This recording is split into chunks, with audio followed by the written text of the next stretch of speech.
ਕਈ परिस्थितियां बड़ियां औखियां भारियां हो जांदियां फैसला कुन घड़ियां दे विच ਜਦੋਂ ਆਪਣੇ ਹੀ ਅਧਿਕਾਰ ਖੋਏ ਜਾਣ ਤੇ ਆਪ ਹੀ ਉਹਦੇ ਉੱਤੇ ਫਾਈਨਲ ਹਰਫ ਲਿਖਣਾ ਹੋਵੇ ਤੇ ਬੰਦਾ ਦੁਬਦਾ ਚ ਤਾਂ ਪੈ ਹੀ ਜਾਂਦਾ। ਪੰਜਾਬ ਦੇ ਗਵਰਨਰ ਨੂੰ ਪੰਜਾਬ ਦੀਆਂ ਯੂਨੀਵਰਸਿਟੀਆਂ ਦੇ ਚਾਂਸਲਰ ਵਜੋਂ ਲਾ ਕੇ ਮੁੱਖ ਮੰਤਰੀ ਨੂੰ ਚਾਂਸਲਰ ਬਣਾਉਣ ਦਾ ਐਕਟ ਲਿਆਂਦਾ ਗਿਆ, ਬਿੱਲ ਲਿਆਂਦਾ ਗਿਆ। ਉੱਤੇ ਦਸਤਖਤ ਗਵਰਨਰ ਸਾਹਿਬ ਨੇ ਖੁਦ ਕਰਨੇ ਆ, ਮਤਲਬ ਆਪਣੇ ਹੱਥ ਵੱਡੇ ਹੋਏ ਆ ਤੇ ਉਹਨਾਂ ਨੂੰ ਸਹਿਮਤੀ ਦੇਣੀ ਆ ਵੀ ਚਲੋ ਕੋਈ ਨਹੀਂ, ਤੁਸੀਂ ਵੱਢ ਤੇ ਫਿਰ ਕੀ ਹੋਇਆ। ਤੇ ਉਹ ਬਿੱਲ ਗਵਰਨਰ ਸਾਹਿਬ ਨੂੰ ਭੇਜਤਾ। ਵੈਸੇ ਉਹ ਗਏ ਹੋਏ ਨੇ ਆਪਣੇ ਨਗਰ ਖੇੜੇ ਨੂੰ, ਜਦੋਂ ਪਰਤਣਗੇ ਆ ਕੇ ਇਹਦੇ ਉੱਤੇ ਚਰਚਾ ਹੋਊਗੀ। ਵੈਸੇ ਤਾਮਿਲਨਾਡੂ ਦੇ ਵਿੱਚ ਗਵਰਨਰ ਤੇ ਮੁੱਖ ਮੰਤਰੀ 'ਚ ਜਿਹੜਾ ਪੇਚ ਫਸਿਆ, ਕਿਤੇ ਪੰਜਾਬ ਦੇ ਵਿੱਚ ਵੀ ਇਹੋ ਜਿਹੀ ਨੌਬਤ ਨਾ ਆ ਜੇ, ਕਿਉਂਕਿ ਇਹ ਚਾਰੇ ਬਿੱਲ ਜਿਹੜੇ ਨੇ ਇਹ ਇਸੇ ਤਰ੍ਹਾਂ ਦੇ ਨੇ ਜਿਹਦੇ ਵਿੱਚ ਅਸਮੰਜਸ ਦੀ ਸਥਿਤੀ ਬਣੀ ਰਹਿਣ ਦੀ ਸੰਭਾਵਨਾ ਹੈ। ਔਰ ਤਾਮਿਲਨਾਡੂ ਦੇ ਵਿੱਚ ਵੀ ਗਵਰਨਰ ਨੇ ਥੋੜਾ ਜਿਹਾ ਬੈਕ ਟਰੈਕ ਜਾਂ ਸਟੈਪ ਬੈਕ ਜਿਹਨੂੰ ਕਹਿੰਦੇ ਆ ਉਹ ਕੀਤਾ ਹੈ। ਵੈਸੇ ਹਾਲਾਤ ਜਦੋਂ ਸਰਕਾਰਾਂ ਕੰਮ ਹੀ ਨਾ ਕਰ ਰਹੀਆਂ ਹੋਣ, ਅਹਿਮ ਫੈਸਲੇ ਲੈ ਹੀ ਨਾ ਰਹੀਆਂ ਹੋਣ, ਔਰ ਉਦੋਂ ਫਿਰ ਜੇ ਗਵਰਨਰ ਦਖਲ ਦੇਣ ਤੇ ਜਿਹੜੀ ਪਪੂਲਰ ਥਿੰਕਿੰਗ ਹੁੰਦੀ ਆ ਉਹਦੇ ਨਾਲ ਚੱਲਣਾ, ਹਾਲਾਂਕਿ ਸੰਵਿਧਾਨਕ ਤਾਂ ਉਹ ਗਲਤ ਹੁੰਦਾ ਬੰਦਾ। ਮੰਨ ਲਓ ਕਟਾਰੂ ਚੱਕ ਦੇ ਮਾਮਲੇ 'ਚ ਗਵਰਨਰ ਦਖਲ ਦੇ ਨਹੀਂ ਸਕਦੇ, ਮੁੱਖ ਮੰਤਰੀ ਦਾ ਅਖਤਿਆਰ ਹੈ, ਪਰ ਲੋਕ ਰਾਏ ਦੇ ਨਾਲ ਜੇ ਗਵਰਨਰ ਵੀ ਤੁਰ ਪੈਂਦੇ ਆ ਤੇ ਘੱਟੋ ਘੱਟ ਉਹਨਾਂ ਨੂੰ ਸਹਿਮਤੀ ਲੋਕਾਂ ਦੀ ਤਾਂ ਮਿਲਦੀ ਆ। ਆਪਾਂ ਇਹ ਮਾਮਲੇ ਲੈਂਦੇ ਆ। ਵੈਸੇ ਕੱਲ ਆਪਣੇ ਪੁਰਾਣੇ ਡੀਜੀਪੀ ਦਿਨਕਰ ਗੁਪਤਾ, ਜਿਹੜੇ ਅੱਜ ਕੱਲ NIA ਦੇ ਚੀਫ ਆ, ਬੜੀ ਪਾਵਰਫੁਲ ਏਜੰਸੀ ਹੈ, ਉਹਨੇ ਇੱਥੇ 4 ਰਾਜ, ਹੁਣ ਚੰਡੀਗੜ੍ਹ ਨਾਲ ਮਿਲਾ ਲਈਏ ਤਾਂ 4 ਹੋ ਜਾਂਦੇ ਆ, ਇਹਨਾਂ ਦੇ ਪੁਲਿਸ ਪ੍ਰਬੰਧਾਂ ਦੇ ਵਿੱਚ ਮੀਟਿੰਗ ਜੀ ਕੀਤੀ ਆ। ਗੈਂਗਸਟਰਿਜ਼ਮ ਤੇ ਨਸ਼ੇ ਦਾ ਬੋਲਬਾਲਾ ਪੰਜਾਬ 'ਚ ਦਿਨ ਦਿਹਾੜੇ ਬਹੁਤ ਸਾਰੀਆਂ ਵਾਰਦਾਤਾਂ ਹੋ ਰਹੀਆਂ। ਸਾਜਰੇ ਅੱਜ ਕੱਲ 5 ਵਜੇ ਦਾ ਟ੍ਰੈਂਡ ਬੜਾ, 4 ਤੋਂ 5 ਤੋਂ 6 ਵਜੇ ਤੱਕ ਬੜੀਆਂ ਵਾਰਦਾਤਾਂ ਹੋ ਰਹੀਆਂ। ਸੋ ਇਹਦੇ ਉੱਤੇ ਠੱਲ ਪਾਉਣ ਲਈ ਇੱਕ ਇਸ ਪੂਰੇ ਖਿੱਤੇ ਦੀ ਫੋਰਸ ਬਣਾਉਣ ਦਾ ਫੈਸਲਾ ਹੈ। ਇਹ ਜੇ ਰਲ ਕੇ ਕੰਮ ਕਰਦੇ ਆ ਤੇ ਸ਼ਾਇਦ ਕੋਈ ਨੱਥ ਪਵੇ। ਇਹਨੂੰ ਖੈਰ ਮਕਦਮ ਕਰਨਾ ਚਾਹੀਦਾ। ਜਦੋਂ NIA ਦੀ ਗੱਲ ਚੱਲਦੀ ਹੈ, ਫਿਰ ਅੰਮ੍ਰਿਤਪਾਲ ਦੇ ਡਿਬੜੂਗੜ੍ਹ ਦੀ ਗੱਲ ਚੱਲਦੀ ਹੈ, ਤੇ ਡਿਬੜੂਗੜ੍ਹ ਦੇ ਵਿੱਚ ਉਹਨਾਂ ਨੇ ਆਪਣੀ ਭੁੱਖ ਹੜਤਾਲ ਕੀਤੀ ਸੀ, ਜਿਹੜੀ ਮੁੱਕ ਗਈ। ਉਹਨਾਂ ਦੀਆਂ ਮੰਗਾਂ ਮੰਨ ਲਈਆਂ ਗਈਆਂ ਨੇ। ਇਹਦੇ ਨਾਲ ਤੁਹਾਡੀ ਸਾਂਝ ਪਾਉਂਦੇ ਆ। ਵੈਸੇ ਮਾਲਬਰੋਸ ਦਾ ਜ਼ਿਕਰ ਆਉਂਦਾ, ਜਦੋਂ ਮਲਹੋਤਰਾ ਪਰਿਵਾਰ ਦਾ ਜ਼ਿਕਰ ਆਉਂਦਾ, ਸ਼ਰਾਬ ਫੈਕਟਰੀ ਦਾ ਜ਼ਿਕਰ ਆਉਂਦਾ, ਜੀਰੇ ਦਾ ਜ਼ਿਕਰ ਆਉਂਦਾ ਹੈ, ਤਾਂ ਫਿਰ ਇਹਨਾਂ ਸੁਣਵਾਈਆਂ ਦਾ ਜ਼ਿਕਰ ਵੀ ਹੋਊਗਾ। ਹਾਈ ਕੋਰਟ ਦੇ ਵਿੱਚ ਇਹਨਾਂ ਨੇ ਆਪਣਾ ਜਵਾਬ ਦਾਇਰ ਕੀਤਾ, ਜਿਹਦੇ ਤੋਂ ਬਹੁਤੇ ਸੰਤੁਸ਼ਟ ਨਹੀਂ ਹੈ ਪੋਲਿਊਸ਼ਨ ਬੋਰਡ ਵਾਲੇ। ਇਹ ਸੁਣਵਾਈ ਦੇ ਵਿੱਚ ਮੈਨੂੰ ਲੱਗਦਾ ਇਹ ਕਾਫੀ ਹਾਸ਼ੀਏ ਤੇ ਚਲੇ ਗਈ ਹੈ ਹੁਣ ਸ਼ਰਾਬ ਫੈਕਟਰੀ। ਇੰਦਰਪ੍ਰੀਤ ਤੁਹਾਡੇ ਨਾਲ ਸਾਂਝ ਪਵਾਉਣਗੇ। ਵੈਸੇ ਸ਼ਰਾਬ ਦਾ ਜ਼ਿਕਰ ਕਰਨਾ ਹੈ ਤੇ ਹਰਪਾਲ ਸਿੰਘ ਚੀਮਾ ਦਾ ਜ਼ਿਕਰ ਕਰਨਾ ਬਣਦਾ। ਇਹ ਨਾ ਸੋਚ ਲਿਓ ਕਿਤੇ ਵੀ ਹਰਪਾਲ ਸਿੰਘ ਚੀਮਾ ਸ਼ਰਾਬ ਬੜੀ ਪੀਂਦੇ ਆ। ਉਹ ਮੰਤਰੀ ਨੇ ਸ਼ਰਾਬ ਦੇ, ਉਹ ਗਏ ਨੇ ਕੇਰਲ ਨੂੰ, ਕਹਿੰਦੇ ਮੈਂ ਤਾਂ ਹੋਰ ਕੰਮ ਗਿਆ, ਪਰ ਅੰਦਰਲੀਆਂ ਕਨਸੋਆਂ ਨੇ ਸ਼ਰਾਬ ਕਾਰਪੋਰੇਸ਼ਨ ਦੀਆਂ ਸੰਭਾਵਨਾਵਾਂ ਤਾਂ ਨਹੀਂ ਤਲਾਸ਼ ਰਹੇ ਪੰਜਾਬ ਦੇ ਸੱਤਾਧਾਰੀ। ਵੈਸੇ ਦਿੱਲੀ ਦੇ ਵਿੱਚ ਵੀ ਸ਼ਰਾਬ ਸਰਕਾਰੀ ਤੋਂ ਪ੍ਰਾਈਵੇਟ 'ਚ ਲਿਆਂਦੀ ਸੀ ਤੇ ਪ੍ਰਾਈਵੇਟ ਦੇ ਵਾਲੀ ਪਾਲਿਸੀ ਫਿਰ ਵਾਪਸ ਲੈ ਲਈ, ਜਿਹਦੇ ਸੰਬੰਧੀ ਰੌਲੇ ਇੰਨੇ ਵਧੇ ਹੋਏ ਆ ਕਿ ਹੁਣ ਆਰਡੀਨੈਂਸ ਜਿਹੜਾ ਸ਼ਕਤੀਆਂ ਨਾਲ ਸੰਬੰਧਿਤ ਹੈ, ਸ਼ਕਤੀਆਂ ਨਾਲ ਸੰਬੰਧਿਤ ਜਿਹੜਾ ਦਿੱਲੀ ਦੇ ਵਿੱਚ ਆਰਡੀਨੈਂਸ ਹੈ, ਜਿਹੜਾ LG ਨੂੰ ਤਾਕਤਵਰ ਬਣਾਉਂਦਾ ਹੈ, ਉਹਦੇ ਖਿਲਾਫ ਕੇਜਰੀਵਾਲ ਸਾਹਿਬ ਸੁਪਰੀਮ ਕੋਰਟ ਚੱਲੇ। ਵੀ ਖਬਰ ਲੈਣੇ। ਸਭ ਤੋਂ ਪਹਿਲਾਂ ਇੰਦਰਪ੍ਰੀਤ ਜੀ, ਗਵਰਨਰ ਸਾਹਿਬ ਨੂੰ ਬਿੱਲ ਭੇਜ ਦਿੱਤੇ ਗਏ ਨੇ, ਉਹਨਾਂ ਦੇ ਅਖਤਿਆਰਾਤ ਵਿੱਚ ਕਟੌਤੀ, ਮਤਲਬ ਹੁਣ ਉਹ ਚਾਂਸਲਰ ਯੂਨੀਵਰਸਿਟੀਜ਼ ਦੇ ਨਹੀਂ ਹੋਣਗੇ, ਉਹਨਾਂ ਦੀ ਜਗ੍ਹਾ ਮੁੱਖ ਮੰਤਰੀ ਹੋਣਗੇ। ਇਹਦੇ ਤੇ ਸਾਈਨ ਕਰਨ ਲੱਗਿਆ ਗੁੱਸਾ ਆਊਗਾ, ਹੱਥ ਕੰਬਣਗੇ, ਦੁਖੀ ਹੋਣਗੇ, ਜਾਂ ਚੁੱਪ ਚੁਪੀਤੇ ਭਾਣਾ ਮੰਨ ਲੈਣਗੇ? ਕੀ ਕਹਿੰਦੇ ਹੋ? ਮੈਨੂੰ ਨਹੀਂ ਲੱਗਦਾ ਕਿ ਇੰਨੀ ਜਲਦੀ ਸਾਈਨ ਕੀਤੇ ਜਾਣਗੇ। ਇਹ ਬਿਲਕੁਲ ਤੁਹਾਡੀ ਗੱਲ ਠੀਕ ਹੈ ਕਿ ਜਦੋਂ ਤੁਹਾਡਾ ਅਧਿਕਾਰ ਖੋਇਆ ਜਾ ਰਿਹਾ ਹੋਵੇ ਤੇ ਉੱਤੇ ਸਾਈਨ ਵੀ ਤੁਸੀਂ ਹੀ ਕਰਨੇ ਹੋਣ ਤੇ ਔਖਾ ਬਹੁਤ ਹੁੰਦਾ ਹੈ।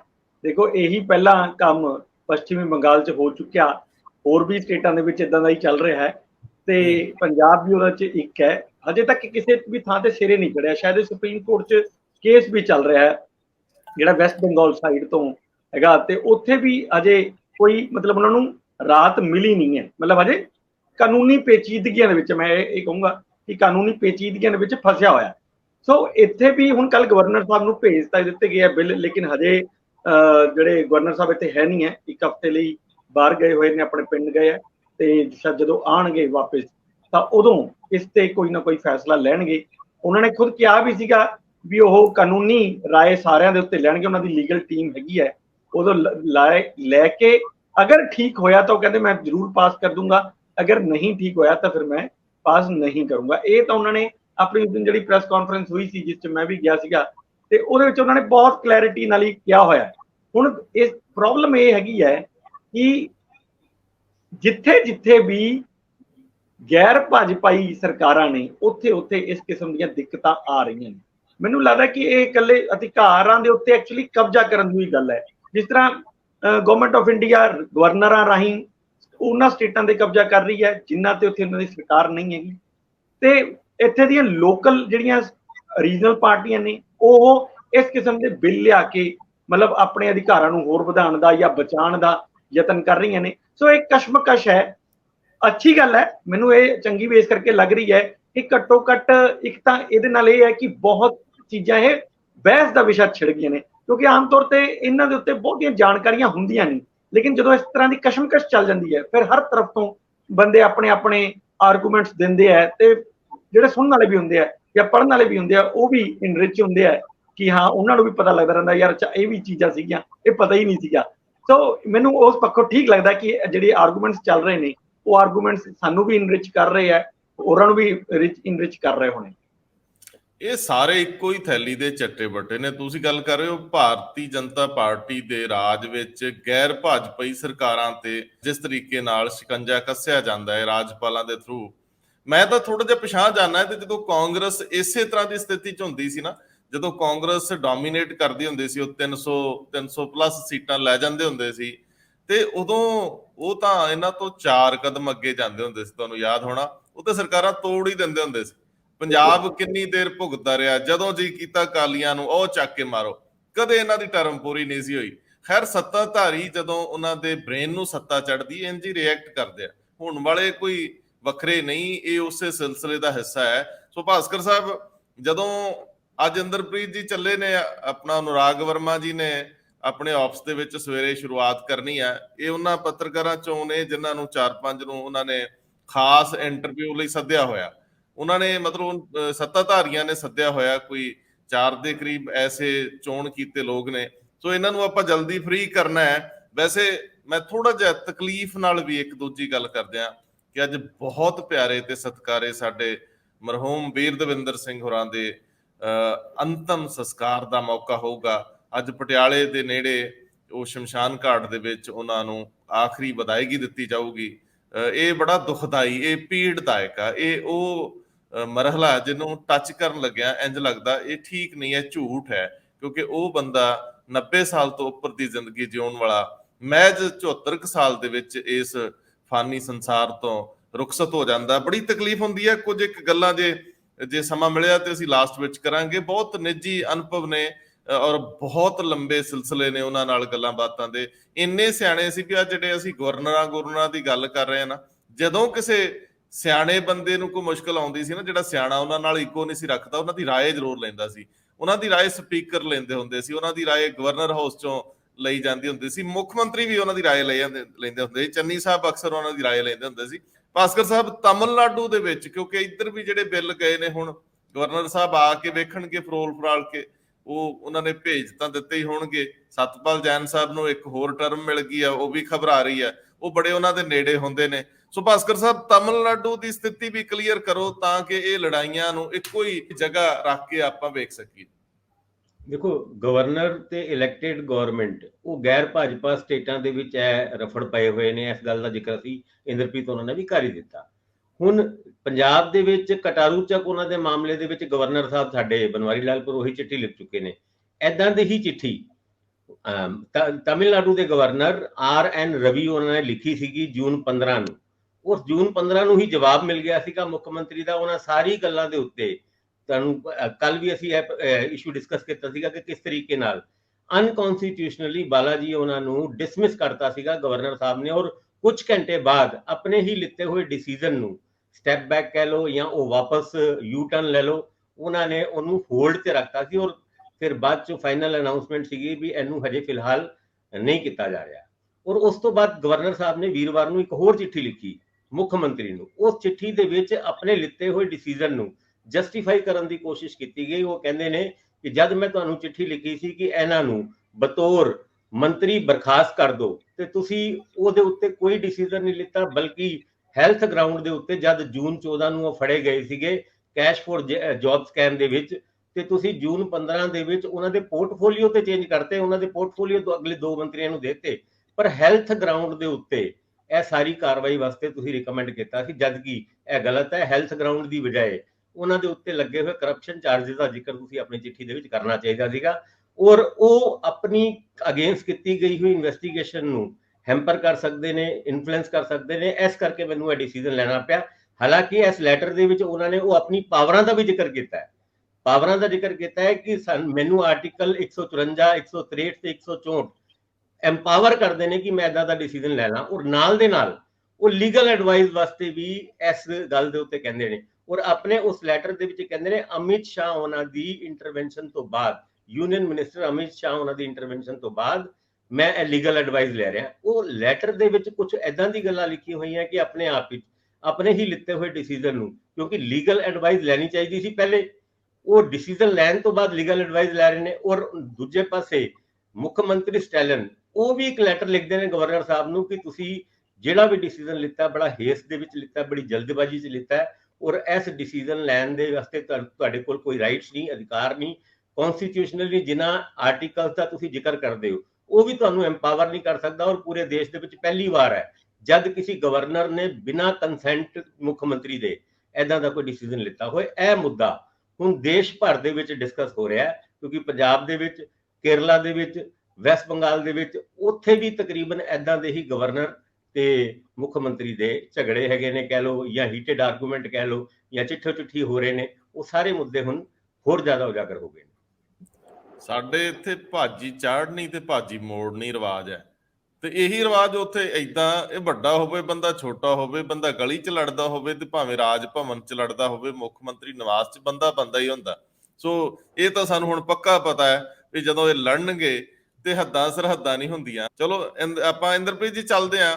ਨੈਸ਼ਨਲ ਇਨਵੈਸਟੀਗੇਟਿੰਗ ਏਜੰਸੀ NIA, ਜਿਹਦੇ ਅੱਜ ਕੱਲ੍ਹ ਚੀਫ ਪੰਜਾਬ ਦੇ ਹੀ ਨੇ ਦਿਨਕਰ ਗੁਪਤਾ ਸਾਹਿਬ ਪੰਜਾਬ ਦੇ DGP ਰਹੇ, ਇੱਥੋਂ ਦੀ ਨਬਜ਼ ਨੂੰ ਜਾਣਦੇ ਆ, ਅਫਸਰਾਂ ਦੀ ਕਾਰਜਸ਼ੈਲੀ ਨੂੰ ਜਾਣਦੇ ਆ, ਉਹਨਾਂ ਦੇ ਸੁਭਾਅ ਨੂੰ ਜਾਣਦੇ ਆ, ਖਿੱਤੇ ਦੇ ਰਗ ਤੋਂ ਵਾਕਿਫ ਨੇ। ਔਰ ਜਦੋਂ ਉਹ ਇਸ ਖਿੱਤੇ ਦੇ ਵਿੱਚ ਮੀਟਿੰਗ ਕਰ ਰਹੇ ਨੇ ਕ੍ਰਾਈਮ ਨੂੰ ਲੈ ਕੇ, ਗੈਂਗਸਟਰ ਨੂੰ ਲੈ ਕੇ ਔਰ ਨਸ਼ਿਆਂ ਨੂੰ ਲੈ ਕੇ, ਤਾਂ ਫਿਰ ਕੁਦਰਤੀ ਤੌਰ ਤੇ ਜੇ ਸਿੰਸੈਰਿਟੀ ਹੋਵੇ, ਜੇ ਮਨ ਦੇ ਵਿੱਚ ਇੱਛਾ ਹੋਵੇ, ਫਿਰ ਨਤੀਜੇ ਫਰੂਟਫੁਲ ਆਉਣ ਦੀ ਸੰਭਾਵਨਾ ਰਹਿੰਦੀ ਹੈ।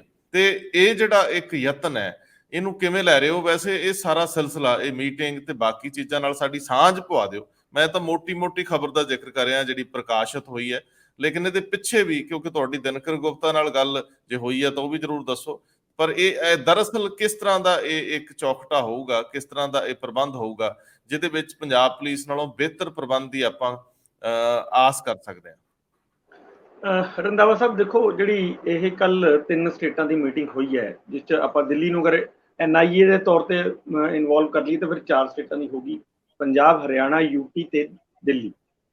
ਤੇ ਇਹਦੇ ਵਿੱਚ ਸਭ ਤੋਂ ਜਿਹੜੀ ਅਹਿਮ ਚੀਜ਼ ਹੋਈ ਹੈ ਉਹ ਹੋਈ ਹੈ ਸੰਗਠਿਤ ਅਪਰਾਧ ਦੇ ਉੱਤੇ, ਆਰਗੇਨਾਈਜ਼ਡ ਕ੍ਰਾਈਮ ਜਿਹੜਾ ਹੈਗਾ ਉਹਦੇ ਉੱਤੇ ਗੱਲ ਹੋਈ ਹੈ ਵੀ ਇਹ ਮਤਲਬ ਇਹਨੂੰ ਕਿਵੇਂ ਕੰਟਰੋਲ ਕੀਤਾ ਜਾਏ। ਖਾਸ ਤੌਰ ਤੇ ਉਦੋਂ ਜੇ ਅਸੀਂ ਪੰਜਾਬ ਦੇ ਸੰਦਰਭ 'ਚ ਗੱਲ ਕਰੀਏ, ਮੈਂ ਤੁਹਾਨੂੰ ਪੰਜਾਬ ਦੇ ਸੰਦਰਭ 'ਚੋਂ ਹੀ ਸਮਝਾਉਣਾ ਚਾਹੂੰਗਾ ਇਹ ਕਿ ਜਿੰਨੀ ਵੀ ਹੁਣ ਵੱਡੀਆਂ ਵਾਰਦਾਤਾਂ ਹੋਈਆਂ ਨੇ, ਚਾਹੇ ਉਹ ਸਿੱਧੂ ਮੂਸੇਵਾਲਾ ਦਾ ਕਾਂਡ ਹੋਵੇ, ਚਾਹੇ ਕੋਈ ਹੋਰ ਹੋਵੇ, ਤੁਸੀਂ ਦੇਖੋ ਉਹਨਾਂ ਦੇ ਵਿੱਚ ਜਿਹੜੇ ਵੀ ਗੈਂਗਸਟਰ ਆਏ ਨੇ ਇੱਥੇ, ਉਹ ਸਾਰੇ ਦੇ ਸਾਰੇ ਜਿਹੜੇ ਹੈਗੇ ਹੈ ਉਹ ਹਰਿਆਣਾ ਤੋਂ ਆਏ। ਮਤਲਬ ਜੇ ਆਪਾਂ 10 ਚੋਂ ਐ ਕਹੀਏ ਵੀ 8 ਹਰਿਆਣਾ ਦੇ ਨੇ, ਤੇ ਪੰਜਾਬ ਪੁਲਿਸ ਸਿੱਧੀ ਉਹਨਾਂ ਨੂੰ ਹੱਥ ਜਾ ਕੇ ਹੱਥ ਨਹੀਂ ਪਾ ਸਕਦੀ। ਇਸੇ ਤਰ੍ਹਾਂ ਹੀ ਉਹ ਕਈ ਵਾਰੀ ਫਿਰ ਦਿੱਕਤ ਇਹੀ ਹੁੰਦੀ ਹੈ ਕਿ ਜਦੋਂ ਤੁਸੀਂ ਸਿੱਧਾ ਉਹਨਾਂ ਨੂੰ ਹੱਥ ਨਹੀਂ ਪਾ ਸਕਦੇ ਤਾਂ ਫਿਰ ਮਤਲਬ ਉਹ ਭੱਜ ਜਾਂਦੇ ਨੇ, ਜਾਂ ਹੱਥ ਨਹੀਂ ਆਉਂਦੇ, ਜਾਂ ਉਹਨਾਂ ਨੂੰ ਸੂਚਨਾਵਾਂ ਮਿਲ ਜਾਂਦੀਆਂ ਤਾਂ ਉਹ ਇੱਧਰ ਉੱਧਰ ਹੋ ਜਾਂਦੇ ਆ। ਸੋ ਇਹਦੇ ਲਈ ਹੁਣ ਇੱਕ ਮਹਿਸੂਸ ਕੀਤੀ ਜਾ ਰਹੀ ਸੀ ਚੀਜ਼ ਵੀ ਕੋਈ ਏਦਾਂ ਦਾ ਇੱਕ ਜੁਆਇੰਟ ਕਮੇਟੀ ਜੀ ਟਾਈਪ ਬਣੇ ਜਿਹੜੀ ਇਹਨਾਂ ਚੀਜ਼ਾਂ ਤੇ ਨਜ਼ਰ ਰੱਖੇ, ਸੂਚਨਾਵਾਂ ਦਾ ਆਦਾਨ ਪ੍ਰਦਾਨ ਪ੍ਰੋਪਰਲੀ ਹੋਏ, ਤਾਂ ਕਿ ਇਹ ਜਿਹੜੇ ਸੰਗਠਿਤ ਅਪਰਾਧ ਨੇ ਇਹਨੂੰ ਕਾਬੂ ਪਾਇਆ ਜਾ ਸਕੇ। ਇਕੱਲੇ ਅਪਰਾਧ ਨਹੀਂ, ਇਸ 'ਚ ਡਰੱਗਸ ਵੀ ਸ਼ਾਮਿਲ ਹੈ, ਇਹ 'ਚ ਹਥਿਆਰਾਂ ਦੀ ਗੱਲਾਂ ਵੀ ਸ਼ਾਮਿਲ ਨੇ, ਇਹ 'ਚ ਜਿਹੜੀਆਂ ਫਿਰੌਤੀ ਵਾਲੀਆਂ ਜਿਹੜੀਆਂ ਗੈਂਗਸਟਰ ਨੇ ਇਹਨਾਂ ਦੀ, ਇਹ ਸਾਰਾ ਇੱਕ ਦੂਜੇ ਨਾਲ ਮਿਲ ਗਿਆ। ਤਾਂ ਉਹ ਖਾਸ ਤੌਰ ਤੇ ਪੰਜਾਬ ਵਾਸਤੇ ਇਸ ਕਰਕੇ ਚਿੰਤਾ ਦਾ ਵਿਸ਼ੇ ਹੈ ਕਿ ਅਸੀਂ ਬਾਰਡਰ ਦੇ ਉੱਤੇ ਹੈਗੇ ਹਾਂ, ਤੇ ਬਾਰਡਰ ਦੇ ਉੱਤੇ ਇਸ ਕਿਸਮ ਦੀ ਜਿਹੜੀਆਂ ਗਤੀਵਿਧੀਆਂ ਨੇ ਉਹ ਦੇਸ਼ ਦੀ ਸੁਰੱਖਿਆ ਲਈ ਵੀ ਉਨੀਆਂ ਹੀ ਖਤਰਨਾਕ ਨੇ। ਸੋ ਇਹਦੇ ਉੱਤੇ ਜਿਹੜੀ ਕੱਲ ਇਹ ਲਗਾਤਾਰ ਇਹ ਦੂਸਰੀ ਮੀਟਿੰਗ ਹੋਈ ਹੈ, ਇੱਕ ਪਹਿਲਾਂ ਵੀ ਮੀਟਿੰਗ ਹੋ ਚੁੱਕੀ ਹੈ, ਇਹ ਦੂਸਰੀ ਮੀਟਿੰਗ ਹੋਈ ਹੈ। ਇਹਦੇ ਵਿੱਚ ਕੱਲ ਇੱਕ ਜਿਹੜੀ ਇੰਟਰਸਟਿੰਗ ਪੁਆਇੰਟ ਸੀ ਉਹ ਇਹ ਵੀ ਸੀਗਾ ਕਿ ਜਿਹੜੇ ਬੰਦੇ ਫੜੇ ਜਾਂਦੇ ਆ ਉਹਨਾਂ ਦੇ ਜੇ ਜਦੋਂ ਕੇਸ ਕੀਤੇ ਜਾਂਦੇ ਨੇ ਉਹ ਬੜੇ ਲੰਬੇ ਪੈ ਰਹੇ ਨੇ, ਵੀ ਘੱਟੋ ਘੱਟ ਉਹਨਾਂ ਨੂੰ ਫਾਸਟ ਟਰੈਕ ਤੇ ਆਪਾਂ ਕਿਵੇਂ ਲੈ ਕੇ ਆਈਏ, ਇਹਦੇ ਤੇ ਵੀ ਸਾਨੂੰ ਫੋਕਸ ਕਰਨਾ ਚਾਹੀਦਾ ਤਿੰਨੋਂ ਸਟੇਟਾਂ ਨੂੰ। ਇਹਦੇ ਲਈ ਵੀ ਇੱਕ ਕੰਮ ਹੋਇਆ। ਇੱਕ ਹੋਰ ਲਿਸਟਿੰਗ ਕਰਨ ਦੀ ਵੀ ਗੱਲ ਹੋਈ ਹੈ, ਵੀ ਸਾਰੀ ਲਿਸਟਿੰਗ ਕੀਤੀ ਜਾਏ ਤੇ ਉਹ ਵੀ ਗੈਂਗਸਟਰ ਕਿਹੜੇ ਕਿਹੜੇ ਨੇ, ਕਿੱਥੋਂ ਕਿੱਥੋਂ ਦੇ ਨੇ, ਤੇ ਉਹ ਸਾਰੀਆਂ ਜਿਹੜੀ ਲਿਸਟਿੰਗ ਹੈ ਉਹ ਸਟੇਟਾਂ ਜਿਹੜੀਆਂ ਨੇ ਉਹ ਇੱਕ ਦੂਜੇ ਨੂੰ ਮਤਲਬ ਦੇ ਦੇਣ ਤਾਂ ਕਿ ਪਤਾ ਚੱਲ ਸਕੇ ਵੀ ਕਿਹੜਾ ਬੰਦਾ ਕਿਹਦੇ ਨਾਲ ਇਨਵੋਲਵ ਹੈਗਾ, ਤਾਂ ਕਿ ਜਦੋਂ ਕੋਈ ਇਸ ਤਰ੍ਹਾਂ ਦੀ ਕਾਰਵਾਈ ਕਰਨੀ ਹੋਵੇ ਤਾਂ ਉਹ ਪੁਲਿਸ ਜਿਹੜਾ ਵੀ ਪੁਲਿਸ ਬਲ ਹੈ ਜਾਂ ਏਜੰਸੀਆਂ ਨੇ ਉਹ ਦੋਨੋਂ ਹੀ ਕੋਆਰਡੀਨੇਟ ਕਰਕੇ ਇੱਕ ਦੂਜੇ ਨੂੰ ਮਤਲਬ ਸਹਿਯੋਗ ਕਰਨ। ਜੇ ਕੁਝ ਅੱਛੇ ਨਤੀਜੇ ਆਉਣ ਤਾਂ ਬਹੁਤ ਬਿਹਤਰ ਹੈ। ਭਾਸਕਰ ਸਾਹਿਬ, ਇਹਦੇ ਤੇ ਬਹੁਤ ਛੋਟੀ ਟਿੱਪਣੀ, ਪਰ ਇਹਦੇ ਨਾਲ ਕਿਉਂਕਿ ਜਦੋਂ NIA ਦਾ ਜ਼ਿਕਰ ਹੁੰਦਾ ਹੈ ਤੇ ਅੰਮ੍ਰਿਤਪਾਲ ਤੋਂ ਪੁੱਛਗਿੱਛ ਵੀ NIA ਹੀ ਕਰ ਰਹੀ ਸੀ ਪਿਛਲੇ ਦਿਨਾਂ 'ਚ। ਸੋ ਇਸ ਜਦੋਂ ਸਾਰੇ ਮਾਮਲੇ 'ਚ NIA ਸ਼ਾਮਲ ਹੈ ਤਾਂ ਦਿਬੜੂਗੜ੍ਹ ਜੇਲ੍ਹ ਦੇ ਵਿੱਚ ਅੰਮ੍ਰਿਤਪਾਲ ਦੀ ਜਿਹੜੀ ਭੁੱਖ ਹੜਤਾਲ ਸੀ ਉਹ ਖਤਮ ਹੋ ਗਈ ਆ। ਉਹਦੇ ਨਾਲ ਭਾਸਕਰ ਸਾਹਿਬ ਸਾਂਝ ਪਵਾ ਦਿਓ ਜਰਾ। ਪਹਿਲੇ ਜਿਹੜੀ NIA ਦੀ ਮੀਟਿੰਗ ਜਿਹੜੀ ਹੋਈ ਹੈ ਪੰਚਕੂਲਾ ਦੇ ਵਿੱਚ, ਉਹਦੇ ਵਿੱਚ ਖਾਸ ਕਰਕੇ ਜਿੱਦਾਂ ਪੰਜਾਬ, ਹਰਿਆਣਾ ਤੇ ਚੰਡੀਗੜ੍ਹ ਦੀ ਗੱਲ ਹੋਈ ਹੈ, ਉਹਦੇ ਵਿੱਚ ਲਿਸਟਿੰਗ ਦੀ ਗੱਲ ਜਿਹੜੀ ਚੱਲੀ ਹੈ, ਇਹ ਇਨ ਪ੍ਰਿੰਸੀਪਲ ਐਗਰੀ ਹੋ ਗਿਆ। ਤਿੰਨੋਂ ਸੂਬਿਆਂ ਦੇ ਜਿਹੜੇ DGP ਨੇ ਉਹਨਾਂ ਨੇ ਜੁਆਇੰਟ ਲਿਸਟਿੰਗ ਕਮੇਟੀ ਬਣਾਈ ਹੈ। ਉਹਦਾ ਪਰਪਸ ਕੀ ਹੈ? ਮੈਪ ਆਊਟ ਕਰਨਾ, ਯਾਨੀ ਜਿਹੜੇ ਗੈਂਗਸਟਰਸ ਦੇ, ਕ੍ਰਿਮੀਨਲਸ ਦੇ ਸਿੰਡੀਕੇਟਸ ਨੇ, ਨੈਟਵਰਕ ਨੇ ਇਹਨਾਂ ਤਿੰਨੋਂ ਸੂਬਿਆਂ ਦੇ ਵਿੱਚ, ਉਹਨਾਂ ਸਾਰਿਆਂ ਦਾ ਇੱਕ ਨੈਟਵਰਕ ਨੂੰ ਲਿਸਟਿੰਗ ਕਰਕੇ ਉਹਨਾਂ ਨੂੰ ਐਲੀਮੀਨੇਟ ਕਰਨ ਦੀ ਗੱਲਾਂ ਹੋ ਰਹੀ ਹੈ। ਔਰ ਹਰ ਮਹੀਨੇ ਇਹ ਮੀਟਿੰਗ ਹੋਏਗੀ, ਇਹ ਵੀ ਡਿਸਾਈਡ ਹੋ ਚੁੱਕਿਆ ਹੈ। ਔਰ ਇਹਦੇ ਉੱਤੇ ਪਿਛਲੇ ਦਿਨਾਂ ਦੇ ਵਿੱਚ NIA ਨੇ ਪੰਜਾਬ ਦੇ ਵਿੱਚ, ਹਰਿਆਣਾ ਦੇ ਵਿੱਚ ਜਾਂ ਹੋਰ ਕਈ ਸੂਬਿਆਂ ਦੇ ਵਿੱਚ ਕਈ ਛਾਪੇ ਮਾਰੇ ਸੀ ਗੈਂਗਸਟਰਸ ਨੂੰ ਫੜਨ ਵਾਸਤੇ। ਇਹਦੇ ਉੱਤੇ ਅੱਗੇ ਵੱਧਦੀ ਨਜ਼ਰ ਆ ਰਹੀ ਹੈ ਤਿੰਨਾਂ ਸੂਬਿਆਂ ਦੀ ਪੁਲਿਸ। ਹੁਣ ਗੱਲ ਕਰੀਏ ਅੰਮ੍ਰਿਤਪਾਲ ਹੋਣਾ ਦੀ।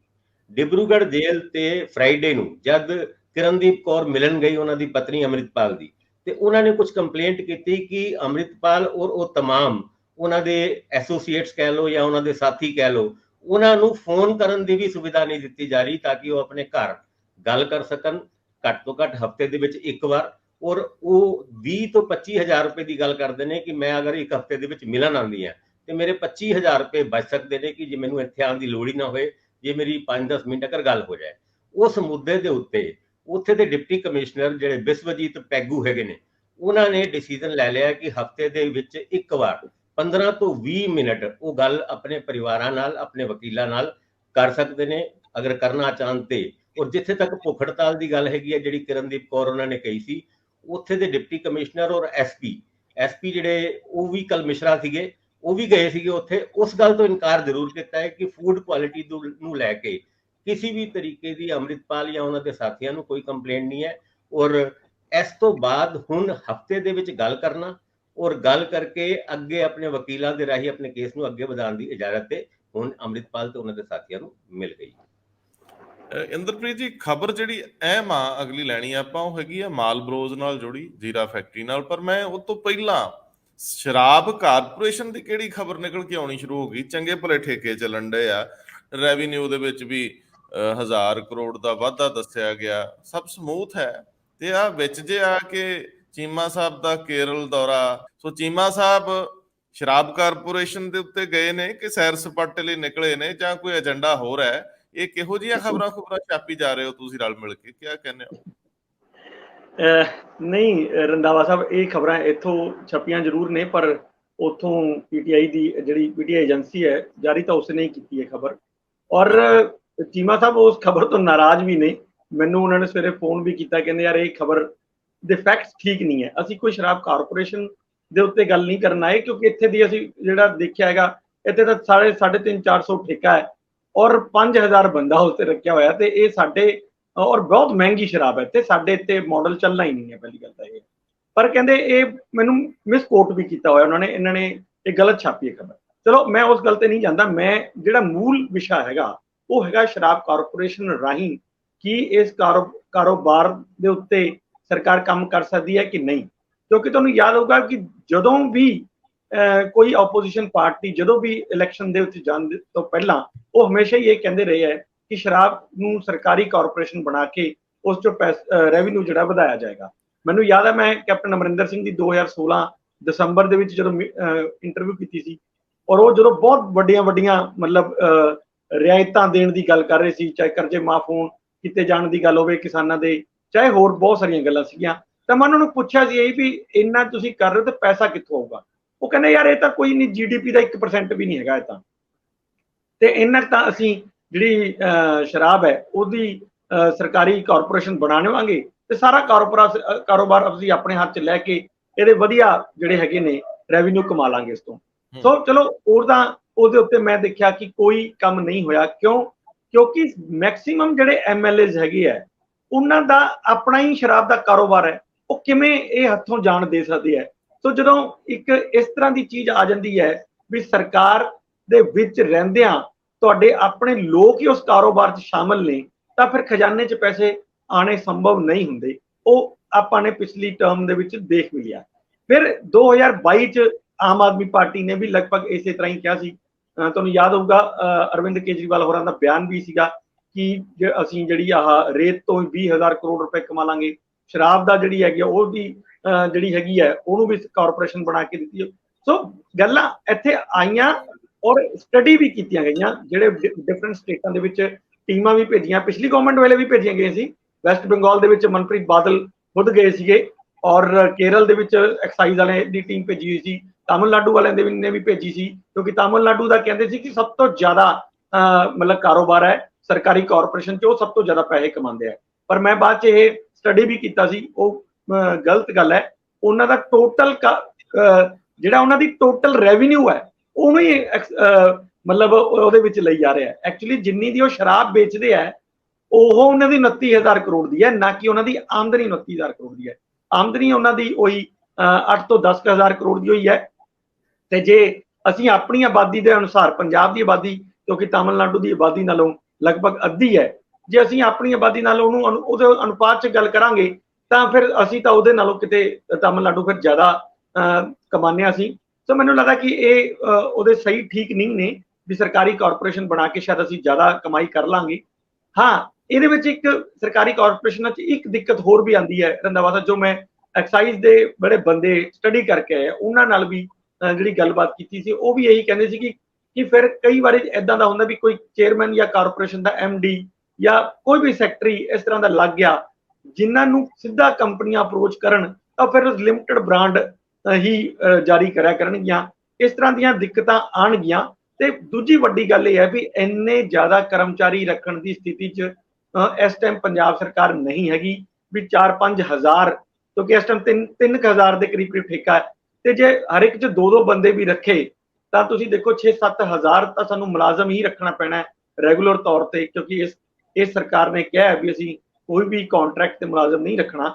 ਤੇ ਜੇ ਤੁਸੀਂ ਉਹ ਕਾਰਪੋਰੇਸ਼ਨ ਸਰਕਾਰੀ ਬਣਾਵਾਂਗੇ ਤਾਂ ਫਿਰ ਇਹ ਵੀ ਸਰਕਾਰੀ ਹੋਣਗੇ। ਤੇ ਮੈਨੂੰ ਲੱਗਦਾ ਕਿ ਸ਼ਾਇਦ ਇਹ ਵਾਰਾ ਨਹੀਂ ਖਾਏਗੀ ਪੰਜਾਬ ਨੂੰ।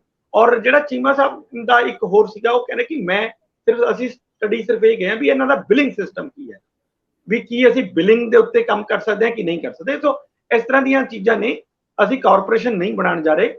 ਇਹ ਉਹਨਾਂ ਨੇ ਆਪਣਾ ਕਲੈਰੀਫਾਈ ਜਿਹਾ ਕੀਤਾ ਹੈ, ਪਰ ਹਜੇ ਮਤਲਬ ਜਦੋਂ ਇੱਥੇ ਆਣਗੇ, ਹਜੇ ਅੱਜ ਵੀ ਉਹ 53 ਨੇ, ਇੱਥੇ ਜਦੋਂ ਆਣਗੇ ਫਿਰ ਉਸ ਤੋਂ ਬਾਅਦ ਸ਼ਾਇਦ ਇਹ ਇਸ ਤੇ ਗੱਲ ਹੋਏ ਅੱਗੇ। ਭਾਸਕਰ ਸਾਹਿਬ, ਵੈਸੇ ਤਾਂ ਕਿਉਂਕਿ ਇਹ ਨਿਰਭਰ ਕਰਦਾ ਹੈ ਕਿ ਖਪਤ ਕਿੰਨੀ ਹੈ। ਪੰਜਾਬੀ ਸ਼ਰਾਬ ਦੇ ਮਾਮਲੇ 'ਚ ਅੱਜ ਕੱਲ ਰਿਕਾਰਡ ਤੋੜਨ 'ਚ ਲੱਗੇ ਹੋਏ ਆ। ਸਾਡੀ ਖਪਤ ਹਰ ਸਾਲ ਵੱਧ ਵੀ ਰਹੀ ਹੈ ਔਰ ਇਹੀ ਸਰਕਾਰਾਂ ਨੂੰ ਵੀ ਵਾਰਾ ਖਾ ਰਿਹਾ, ਤੇ ਲਿਕਰ ਟ੍ਰੇਡ ਦੇ ਜਿਹੜੇ ਕਾਰੋਬਾਰੀ ਆ, ਪਲੇਅਰ ਆ, ਉਹਨਾਂ ਨੂੰ ਵੀ ਬਹੁਤ ਵਾਰਾ ਖਾ ਰਿਹਾ, ਕਿਉਂਕਿ ਰੌਲੇ ਪੈ ਕੇ ਜਿਹੜੀ ਮਰਜ਼ੀ ਪਾਲਿਸੀ ਬਦਲ ਲਓ, ਘੁੰਮ ਘੁਮਾ ਕੇ ਉਹੀ ਬੰਦੇ ਇਸ ਟ੍ਰੇਡ ਦੇ ਵਿੱਚ ਤੁਹਾਨੂੰ ਮੁੜ ਕੇ ਮਿਲਣਗੇ। ਸ਼ਾਇਦ ਉਹਨਾਂ ਨੇ ਵੱਲ ਸਿੱਖ ਲਿਆ ਤੇ ਉਹਨਾਂ ਦੇ ਵੱਸ ਦਾ ਵੀ ਉਹਨਾਂ ਦੇ ਹੀ ਰੋਗ ਹੈ। ਸੋ ਚੀਮਾ ਸਾਹਿਬ ਕਿਹੜੀ ਸਟੱਡੀ ਕਰਨਗੇ ਮੈਨੂੰ ਪਤਾ ਨਹੀਂ, ਪਰ ਜਿਹੜੀ ਆਪਾਂ ਦੇਖ ਰਹੇ ਹਾਂ, ਕਿਉਂਕਿ ਦਿੱਲੀ 'ਚ ਰੌਲੇ ਸੀ, ਦਿੱਲੀ ਦੇ ਵਿੱਚ ਪ੍ਰਾਈਵੇਟ ਪਲੇਅਰਸ ਨੂੰ ਦੇਣ ਤੋਂ ਬਾਅਦ ਜਦੋਂ ਬਹੁਤ ਰੌਲਾ ਪੈ ਗਿਆ, ਜਦੋਂ ਚੀਫ ਸੈਕਟਰੀ ਨੇ LG ਨੂੰ ਲਿਖਤਾ, ਜਾਂਚ ਸ਼ੁਰੂ ਹੋ ਗਈ, ਦਰਮਿਆਨ ਦੇ ਵਿੱਚ ਹੀ ਉਹ ਵਾਪਸ ਲੈ ਲਈ ਪਾਲਿਸੀ, ਫਿਰ ਮੁੜ ਕੇ ਸਰਕਾਰੀ ਠੇਕਿਆਂ ਤੇ ਆ ਗਏ। ਸਰਕਾਰੀ ਠੇਕਿਆਂ ਦੇ ਵਿੱਚ ਕਈ ਤਰ੍ਹਾਂ ਦੀਆਂ ਦਿੱਕਤਾਂ ਰਹਿੰਦੀਆਂ ਨੇ ਤੇ ਰੈਵਨਿਊ ਦੇ ਨੁਕਸਾਨ ਦਾ ਵੀ ਕਾਫੀ ਔਰ ਖਰਚਿਆਂ ਦਾ ਵੀ ਕਾਫੀ ਪੰਗਾ ਹੁੰਦਾ ਹੈ। ਸੋ ਇਹ ਥੋੜੇ ਜਿਹੇ ਤੇ ਆਪਣਾ ਇੱਕ ਟੱਚ ਦੇ ਦਿਓ। ਜਿੱਥੇ ਤੱਕ ਸ਼ਰਾਬ ਦੀ ਗੱਲ ਹੈਗੀ ਹੈ, ਭਾਵੇਂ ਦਿੱਲੀ ਦੇ ਵਿੱਚ ਨਵੀਂ ਐਕਸਾਈਜ਼ ਪਾਲਿਸੀ ਨੂੰ ਇੰਪਲੀਮੈਂਟ ਕਰਕੇ ਫਿਰ ਬਾਅਦ ਚੋਂ ਹਟਾ ਵੀ ਲਿਆ ਗਿਆ, ਪਰ ਜਿਹੜੀ CBI ਦੀ ED ਦੀ ਪ੍ਰੋਬ ਚੱਲਦੀ ਹੈ ਉਹਦੇ ਵਾਸਤੇ ਮਨੀਸ਼ ਸਿਸੋਦੀਆ ਹੋਰ ਕਈ ਲੋਕ ਅੰਦਰ ਨੇ। ਪੰਜਾਬ ਦੇ ਵਿੱਚ ਵੀ ਸੇਮ ਸ਼ਰਾਬ ਦੀ ਪਾਲਿਸੀ ਅਡਾਪਟ ਕੀਤੀ ਗਈ। ਇਹ ਆਮ ਆਦਮੀ ਪਾਰਟੀ ਦੇ ਲੀਡਰਾਂ ਦਾ ਆਪ ਦਾ ਕਹਿਣਾ ਹੈ। ਉਹ ਕਹਿੰਦੇ ਨੇ ਪੰਜਾਬ ਦੇ ਵਿੱਚ ਬਹੁਤ ਸਕਸੈਸਫੁਲ ਹੈਗੀ ਹੈ, ਅਸੀਂ ਆਪਣੀ ਇਨਕਮ ਨੂੰ ਡਬਲ ਤੇ ਕਰੀਬ ਕਰਤਾ, ਜਿਹੜੀ ਰੈਵਨਿਊ ਹੈਗੀ ਐਕਸਾਈਜ਼ ਦੀ ਆਉਂਦੀ ਹੈ। ਪਰ ਫਿਰ ਉਸ ਤੋਂ ਬਾਵਜੂਦ ਵੀ ਸ਼ਰਾਬ ਦੀ ਪਾਲਿਸੀ ਦੇ ਉੱਤੇ ਵੱਖਰੇ ਸੂਬਿਆਂ ਦੇ ਵਿੱਚ ਜਾ ਕੇ ਉਹਨਾਂ ਦੀ ਪਾਲਿਸੀ ਨੂੰ ਸਟੱਡੀ ਕਰਨਾ ਦੀ ਲੋੜ ਕੀ ਪਈ। ਹਾਲਾਂਕਿ ਚੀਮਾ ਸਾਹਿਬ ਨੇ ਮਨਾ ਕਰਦਾ ਕਿ ਅਸੀਂ ਕੇਰਲਾ ਜਦ ਗਏ ਸੀ ਤੇ ਉੱਥੇ ਸ਼ਰਾਬ ਦੀ ਪਾਲਿਸੀ ਦੇ ਨਾਲ ਇਸ ਵਿਜ਼ਿਟ ਦਾ ਕੋਈ ਲੈਣਾ ਦੇਣਾ ਨਹੀਂ ਸੀ। ਪਰ ਇਸ ਮੁੱਦੇ ਦੇ ਉੱਤੇ ਪੰਜਾਬ ਦੇ ਵਿੱਚ ਵੀ ਹਜੇ ਤੱਕ ਗੱਲਾਂ ਚੱਲ ਰਹੀਆਂ ਕਿ ਪਾਲਿਸੀ ਦੇ ਵਿੱਚ ਕਿੱਦਾਂ ਦੇ ਚੇਂਜ ਕੀਤੇ ਜਾਣ। ਕੀ ਈਡੀ CBI ਜਿਹੜੀ ਦਿੱਲੀ ਦੀ ਸ਼ਰਾਬ ਪਾਲਿਸੀ ਨੂੰ ਲੈ ਕੇ ਉੱਥੇ ਦੇ ਡਿਪਟੀ ਉਪ ਮੁੱਖ ਮੰਤਰੀ ਨੂੰ ਵੀ ਅੰਦਰ ਕਰਕੇ ਬੈਠੀ ਹੋਈ ਹੈ ਕਿ ਪੰਜਾਬ ਵੱਲ ਵੀ ਆਏਗੀ। ਇਹ ਸਵਾਲ ਹਜੇ ਵੀ ਅਸੀਂ ਵੀ ਆਪਣੇ ਪ੍ਰੋਗਰਾਮ ਦੇ ਵਿੱਚ ਕਈ ਵਾਰ ਡਿਸਕਸ ਕਰ ਚੁੱਕੇ ਹਾਂ, ਪਰ ਕੁਝ ਨਾ ਕੁਝ ਤੇ ਇਦਾਂ ਦਾ ਹੈਗਾ ਜਿਹਦੇ ਵਿੱਚ ਸਰਕਾਰ ਨੂੰ ਹਜੇ ਵੀ ਸੋਚਣ ਦੀ ਲੋੜ ਪੈ ਰਹੀ ਹੈ ਕਿ ਕੀ ਚੇਂਜਸ ਕੀਤੇ ਜਾਣ ਜਿਹਦੇ ਰਾਹੀਂ ਇਨਕਮ ਵੀ ਵਧਾਈ ਜਾ ਸਕੇ ਤੇ ਜਿਹੜੇ ਲਕੂਨਾਸ ਨੇ ਇਸ ਪਾਲਿਸੀ ਦੇ ਵਿੱਚ ਉਹਨਾਂ ਨੂੰ ਵੀ ਦੂਰ ਕੀਤਾ ਜਾ ਸਕੇ। ਤਾਂ ਹੀ ਕਰਕੇ ਇਹ ਗੱਲਾਂ ਉੱਠਦੀ ਵੀ ਹੈ ਔਰ ਚੱਲਦੀ ਵੀ ਹੈ। ਪੰਜਾਬ ਦੀ ਐਕਸਾਈਜ਼ ਪਾਲਿਸੀ ਤੋਂ ਕਮਾਈ ਤੇ ਹੋ ਰਹੀ ਹੈ, ਪਰ ਲੋਕਾਂ ਨੂੰ ਕੋਈ ਸਹੂਲੀਅਤ ਮਿਲ ਰਹੀ ਹੈ, ਇਹਦੇ ਉੱਤੇ ਵੀ ਧਿਆਨ ਦੇਣ ਦੀ ਲੋੜ ਹੈਗੀ ਹੈ, ਕਿਉਂਕਿ ਜਿਹੜੀ ਸ਼ਰਾਬ ਸ਼ੁਰੂ 'ਚ ਸਸਤੀ ਹੋਈ ਸੀ ਬਾਅਦ ਚੋਂ ਮਹਿੰਗੀ ਹੋ ਗਈ, ਔਰ ਮਹਿੰਗੀ ਹੋਣ ਤੋਂ ਬਾਅਦ ਕਦੋਂ ਸਸਤੀ ਹੋਏਗੀ ਇਸ ਗੱਲ ਦਾ ਇੰਤਜ਼ਾਰ, ਕਿਉਂਕਿ ਆਮ ਆਦਮੀ ਪਾਰਟੀ ਦੀ ਸਰਕਾਰ ਨੇ ਹੀ ਇਹ ਦਾਅਵਾ ਕੀਤਾ ਸੀਗਾ ਕਿ ਲੋਕਾਂ ਨੂੰ ਸ਼ਰਾਬ ਹਰਿਆਣਾ ਜਾਂ ਚੰਡੀਗੜ੍ਹ ਤੋਂ ਵੀ ਸਸਤੀ ਇੱਥੇ ਦਵਾਵਾਂਗੇ। ਉਹ ਗੱਲ ਦੀ ਪੂਰਤੀ ਹੋਣੀ ਹਜੇ ਵੀ ਬਾਕੀ ਹੈ। ਉਹ ਵੱਖਰੀ ਗੱਲ ਹੈ ਵੀ ਚੰਡੀਗੜ੍ਹ ਦੇ ਕਈ ਠੇਕੇ ਨਿਲਾਮ ਹੋਣੋਂ ਰਹਿ ਗਏ, ਰੇਟ ਦਾ ਇੰਨਾ ਕੁ ਫਰਕ ਤਾਂ ਜ਼ਰੂਰ ਕਹਿੰਦੇ ਪਿਆ ਵੀ 10-12 ਠੇਕੇ ਅਜੇ ਵੀ ਚੰਡੀਗੜ੍ਹ ਦੇ ਘੱਟੋ ਘੱਟ 12-15 ਵਾਰੀ ਨਿਲਾਮੀ ਕਰ ਲਈ ਉਹਨਾਂ ਨੇ, ਰੇਟ ਘਟਾ ਕੇ 20% ਦੀ ਕਟੌਤੀ ਵੀ ਕਰ ਚੁੱਕੇ ਆ, ਪਰ ਉਹਨਾਂ ਦੇ ਠੇਕੇ ਚੜ੍ਹ ਨਹੀਂ ਰਹੇ। ਉਹ ਕਹਿੰਦੇ ਉਹ ਪੰਜਾਬ ਦੇ ਸ਼ਰਾਬੀ ਤਾਂ ਇੱਧਰ ਆਉਂਦੇ ਨਹੀਂ, ਹੁਣ ਉਹ ਉਧਰਲੇ ਬੰਨੇ ਹੀ ਰਹਿੰਦੇ ਆ। ਇੱਕ ਚੀਜ਼ ਚੈੱਕ ਕਰਨ ਵਾਲੀ ਆ, ਕਹਿੰਦੇ ਅਜੇ ਪੰਜਾਬ ਦੇ ਵਿੱਚ ਮਿਲਾਵਟ ਦੀ ਗੱਲ ਮੁੱਕੀ ਨਹੀਂ। ਚੰਡੀਗੜ੍ਹ ਦੀ ਸ਼ਰਾਬ ਸ਼ੁੱਧ ਹੁੰਦੀ ਆ ਤੇ ਪੰਜਾਬ ਦੀ ਤਾਂ ਸਵਾਦ ਬਦਲਿਆ ਹੁੰਦਾ। ਇੰਦਰਪ੍ਰੀਤ ਪੀਂਦੇ ਨਹੀਂ, ਇਹਨਾਂ ਨੂੰ ਕੀ ਪਤਾ ਵੀ ਇਹੋ ਜਿਹੇ ਮਾਮਲੇ ਕਿੱਡੇ ਰੰਗੀਨ ਹੁੰਦੇ ਆ, ਕਿਉਂਕਿ ਸ਼ਰਾਬ ਰੰਗੀਨ ਹੁੰਦੀ ਆ। ਰੰਗ ਉਹਦਾ, ਮੈਂ ਬੋਤਲਾਂ ਦਾ ਵੀ ਜ਼ਿਕਰ ਕਰਾਂ, ਇੰਨੀਆਂ ਸੱਜ ਸਜਾ ਕੇ ਰੱਖੀਆਂ ਹੁੰਦੀਆਂ। ਅੱਜ ਕਦੇ ਕੋਈ ਪੰਜਾਬ ਦੇ ਵਿੱਚ ਜਾਂ ਚੰਡੀਗੜ੍ਹ ਦੇ ਵਿੱਚ ਇਦਾਂ ਦੀ ਸੋਹਣੀ ਕਿਤਾਬਾਂ ਵਾਲੀ ਦੁਕਾਨ ਦੇਖੀ ਤੁਹਾਨੂੰ ਸ਼ਰਾਬ ਕਿੰਨੇ ਸੋਹਣੇ ਡੱਬਿਆਂ 'ਚ ਅੱਜ ਕੱਲ੍ਹ ਮਿਲਦੀ ਹੈ। ਮੈਂ ਕੌਣ ਇਹ ਗੱਲਾਂ ਕਰਨ ਵਾਲਾ। ਆਪਾਂ ਭਾਸਕਰ ਸਾਹਿਬ ਤੁਹਾਡੇ ਕੋਲ ਲੈਂਦੇ ਹਾਂ ਕੇਜਰੀਵਾਲ ਸਾਹਿਬ ਦਾ ਜਿਹੜਾ ਉੱਥੋਂ ਦੀ ਸਟੇਟ ਦਾ ਆਰਡੀਨੈਂਸ ਹੈ, ਆਰਡੀਨੈਂਸ ਅਧਿਕਾਰਾਂ ਦੇ ਨਜ਼ਰੀਏ ਤੋਂ ਉਹਨੂੰ ਚੈਲੰਜ ਉਹ ਕਰਨਗੇ, ਖਬਰ ਤੁਹਾਡੇ ਤੋਂ ਲੈਂਦੇ ਹਾਂ। ਪਰ ਮੈਂ ਉਸ ਤੋਂ ਪਹਿਲਾਂ ਸ਼ਰਾਬ ਤੇ ਆ ਤੇ ਸ਼ਰਾਬ ਤੇ ਹੀ ਰਵਾਂ। ਮਾਲ ਵੈਸੇ ਸਵੇਰੇ ਸ਼ਰਾਬ ਦੀਆਂ ਗੱਲਾਂ ਕਰਨੀਆਂ ਕਿੰਨੀਆਂ ਕੁ ਜਾਇਜ਼ ਹੈ। ਜਿਹੜੇ 2 ਪੈਗ ਲਾ ਲੈਂਦੇ ਆ ਉਹਨਾਂ ਨੂੰ ਪੁੱਛ ਕੇ ਦੇਖੋ ਵੀ ਸਵੇਰੇ ਸ਼ਰਾਬ ਦਾ ਨਾਂ ਨਹੀਂ ਲੈਣਾ। ਤੇ ਮਾਲਬਰੋਸ, ਜ਼ੀਰਾ ਫੈਕਟਰੀ, ਇੰਦਰਪ੍ਰੀਤ ਦੀ ਕੱਲ ਸੁਣਵਾਈ ਸੀ, ਕੋਈ ਨਿਕਲਿਆ ਸੱਪ? ਰੰਧਾਵਾ ਸਾਹਿਬ, ਇਹ ਸ਼ਰਾਬ ਦੀ ਫੈਕਟਰੀ ਦਾ ਮਾਮਲਾ ਵੀ ਬਹੁਤ ਉਲਝਿਆ ਹੋਇਆ ਹੈ। ਤੁਸੀਂ ਇਹ ਦੇਖੋ ਕਿ ਇਸ ਸ਼ਰਾਬ ਦੀ ਫੈਕਟਰੀ ਨੂੰ ਲੈ ਕੇ ਲਗਭਗ 1 ਸਾਲ ਤਾਂ ਹੋ ਗਿਆ ਫੈਕਟਰੀ ਦੇ ਬਾਹਰ ਜਿਹੜਾ ਧਰਨਾ ਚੱਲ ਰਿਹਾ ਹੈ। ਉਸ ਤੋਂ ਇਲਾਵਾ ਜਿਹੜੀ ਮੂਲ ਗੱਲ ਹੈਗੀ ਸੀ, ਇਸ ਤੇ 3 ਰਿਪੋਰਟਾਂ ਮੇਰੇ ਖਿਆਲ ਆ ਚੁੱਕੀਆਂ। ਇੱਕ ਪਹਿਲੀ ਪੰਜਾਬ ਪੋਲੂਸ਼ਨ ਬੋਰਡ ਨੇ ਦਿੱਤੀ ਸੀ, ਦੂਸਰੀ ਹਾਈ ਕੋਰਟ ਨੇ ਜਿਹੜੀ 4 ਕਮੇਟੀਆਂ ਬਣਾਈਆਂ ਸੀ ਉਹਦੀ ਰਿਪੋਰਟ ਹੈ, ਔਰ ਇਹ ਉਸ ਤੋਂ ਬਾਅਦ ਸੈਂਟਰਲ ਗਰਾਊਂਡ ਵਾਟਰ ਬੋਰਡ ਉਹਦੀ, ਪਲੱਸ ਜਿਹੜੀ ਸੈਂਟਰਲ ਪੋਲੂਸ਼ਨ ਬੋਰਡ ਹੈ ਉਹਨਾਂ ਨੇ ਜੁਆਇੰਟ ਇੱਕ ਮਤਲਬ ਸਟੱਡੀ ਵੀ ਕੀਤੀ ਸੀ, ਇੱਕ ਉਹਦੀ ਰਿਪੋਰਟ ਹੈ। ਔਰ ਸਾਰੀਆਂ ਹੀ ਜਿਹੜੀਆਂ ਰਿਪੋਰਟਾਂ ਨੇ ਉਹ ਇੱਕ ਦੂਜੇ ਨਾਲ ਮੈਚ ਨਹੀਂ ਕਰ ਰਹੀਆਂ। ਖਾਸ ਤੌਰ ਤੇ ਜਿਹੜੀਆਂ ਪੰਜਾਬ ਵਾਲੀਆਂ ਰਿਪੋਰਟਾਂ ਨੇ ਉਹ ਤਾਂ ਇੱਕ ਤਰ੍ਹਾਂ ਦੀਆਂ ਹਲਕੀਆਂ ਜਿਵੇਂ ਕਹਿੰਦੇ ਨੇ ਹਲਕਾ ਦਾਗ ਜਾ ਕੰਪਨੀ ਦੇ ਉੱਤੇ ਲਗਾ ਰਹੀਆਂ, ਬਾਕੀ ਕਹਿ ਰਹੇ ਠੀਕ ਹੀ ਹੈ, ਸਾਨੂੰ ਕੁਝ ਏਦਾਂ ਦਾ ਨਜ਼ਰ ਨਹੀਂ ਆਇਆ। ਜਿਹੜੀਆਂ ਹਾਈ ਕੋਰਟ ਦੀਆਂ 4 ਕਮੇਟੀਆਂ ਸੀ ਉਹਨਾਂ ਨੇ ਕਿਹਾ ਵੀ ਅਸੀਂ ਸਟੱਡੀ ਤਾਂ ਕੀਤੀ ਹੈ, ਚੀਜ਼ਾਂ ਤਾਂ ਹੈ, ਪਰ ਉਹਨੂੰ ਇਸ ਤਰ੍ਹਾਂ ਸਟੈਬਲਿਸ਼ ਕਰਨਾ ਬਹੁਤ ਔਖਾ ਹੈ ਕਿ ਉਹ ਇਸ ਫੈਕਟਰੀ ਦੇ ਕਰਕੇ ਹੈਗਾ, ਕਿਉਂਕਿ ਉਹਦੇ ਵਿੱਚ ਜੇ ਸਪੋਜ਼ ਕਰੋ ਬਹੁਤ ਰਸਾਇਣ ਪਾਏ ਜਾ ਰਹੇ ਨੇ, ਤਾਂ ਸ਼ਰਾਬ ਦੀ ਫੈਕਟਰੀ ਦੇ ਵਿੱਚ ਇਹੋ ਜਿਹਾ ਕਿਹੜਾ ਹੈ, ਕੀ ਚੀਜ਼ ਯੂਜ਼ ਕਰਦੇ ਨੇ ਜਿਹਦੇ ਨਾਲ ਰਸਾਇਣ ਉੱਥੇ ਵਿੱਚ ਜਾ ਰਿਹਾ ਹੈ। ਕਿਉਂਕਿ ਜੇ ਸ਼ਰਾਬ ਦੇ ਵਿੱਚ ਉਹ ਰਸਾਇਣ ਯੂਜ਼ ਹੋ ਰਹੇ ਨੇ ਫਿਰ ਤਾਂ ਉਹ ਕਹਿੰਦੇ ਕਿ ਲੋਕ ਬਹੁਤ ਮਰ ਚੁੱਕੇ ਹੁੰਦੇ ਤੱਕ ਜਿਹੜੀ ਇਸ ਸ਼ਰਾਬ ਫੈਕਟਰੀ ਤੋਂ ਸ਼ਰਾਬ ਪੀਂਦੇ ਆ। ਸੋ ਇਸ ਤਰ੍ਹਾਂ ਦੀਆਂ ਬਹੁਤ ਚੀਜ਼ਾਂ ਨੇ, ਪਰ ਜਿਹੜੀ ਸਭ ਤੋਂ ਡੀਪ ਸਟੱਡੀ ਕੀਤੀ ਹੈ ਉਹ ਕੀਤੀ ਹੈ ਸੈਂਟਰਲ ਗਰਾਊਂਡ ਵਾਟਰ ਬੋਰਡ ਨੇ ਔਰ ਸੈਂਟਰਲ ਪੋਲੂਸ਼ਨ ਬੋਰਡ ਨੇ। ਉਹਨਾਂ ਨੇ ਹਾਈਡਰੋਲੋਜਿਸਟ ਲਿਆ ਕੇ ਇੱਥੇ ਬਹੁਤ ਡੀਪ ਜਿਹੜੇ ਹੈਗੇ ਨੇ ਉਹ ਬੋਰਵੈਲ ਜਿਹੜੇ ਕੀਤੇ ਸੀਗੇ ਉਹਨਾਂ ਦੀ ਸੈਂਪਲਿੰਗ ਲੈ ਕਰਕੇ ਉਸ ਚੋਂ ਜਿਹੜੀਆਂ ਚੀਜ਼ਾਂ ਨਿਕਲੀਆਂ ਨੇ ਉਹਨੂੰ ਅਟੈਚ ਕੀਤਾ ਕਿ ਇਹ ਸ਼ਰਾਬ ਦੀ ਫੈਕਟਰੀ 'ਚ ਜਿਹੜੇ ਕੈਮੀਕਲ ਯੂਜ਼ ਹੁੰਦੇ ਆ ਉਹਨਾਂ ਕਰਕੇ ਹੈ। ਹੁਣ ਉਸ ਰਿਪੋਰਟ ਆਉਣ ਤੋਂ ਬਾਅਦ ਹੁਣ ਮੇਰੇ ਖਿਆਲ ਹੈ ਜਿਹੜਾ, ਕਿਉਂਕਿ ਕੰਪਨੀ ਵੀ ਹਾਈ ਕੋਰਟ 'ਚ ਗਈ ਹੋਈ ਹੈ, ਉਹਨਾਂ ਨੇ ਕਿਹਾ ਵੀ CM ਸਾਹਿਬ ਨੇ ਤਾਲਾ ਲਵਾਤਾ ਸਾਡੀ ਫੈਕਟਰੀ ਨੂੰ, ਇਹ ਸਾਨੂੰ ਨੋਟਿਸ ਨਹੀਂ ਦਿੱਤਾ, ਸਾਨੂੰ ਸੁਣਵਾਈ ਨਹੀਂ ਕੀਤੀ। ਤਾਂ ਹੁਣ ਹਾਈ ਕੋਰਟ ਨੇ ਇੱਕ ਡਿਸੀਜਨ ਕੀਤਾ ਸੀ ਪਿਛਲੇ ਦਿਨਾਂ 'ਚ ਕਿ ਜਿੰਨੀਆਂ ਵੀ ਇਹ ਰਿਪੋਰਟਾਂ ਆਈਆਂ ਨੇ ਇਹ ਸਾਰੀਆਂ ਨੂੰ ਸਟੱਡੀ ਕਰਕੇ ਪੰਜਾਬ ਪੋਲੂਸ਼ਨ ਕੰਟਰੋਲ ਬੋਰਡ ਜਿਹੜਾ ਹੈਗਾ ਇਹ ਇੱਕ ਫੈਸਲਾ ਲਏ ਇਸ ਤੇ ਕਿ ਇਹ ਫੈਕਟਰੀ ਚਲਾਣੀ ਹੈ ਜਾਂ ਨਹੀਂ ਚਲਾਣੀ। ਤਾਂ ਮਤਲਬ ਉਸ ਦੇ ਉੱਤੇ ਕੱਲ ਫਿਰ ਲਾਸਟ ਸੁਣਵਾਈ ਸੀਗੀ ਜਿਹੜੀ ਕੱਲ ਕੰਪਲੀਟ ਹੋ ਗਈ ਹੈ। ਮੈਨੂੰ ਦੱਸਿਆ ਗਿਆ ਕਿ 140 ਪੇਜ ਦਾ ਉਹਨਾਂ ਨੇ ਆਪਣਾ ਜਵਾਬ ਵੀ ਦਿੱਤਾ ਹੈ।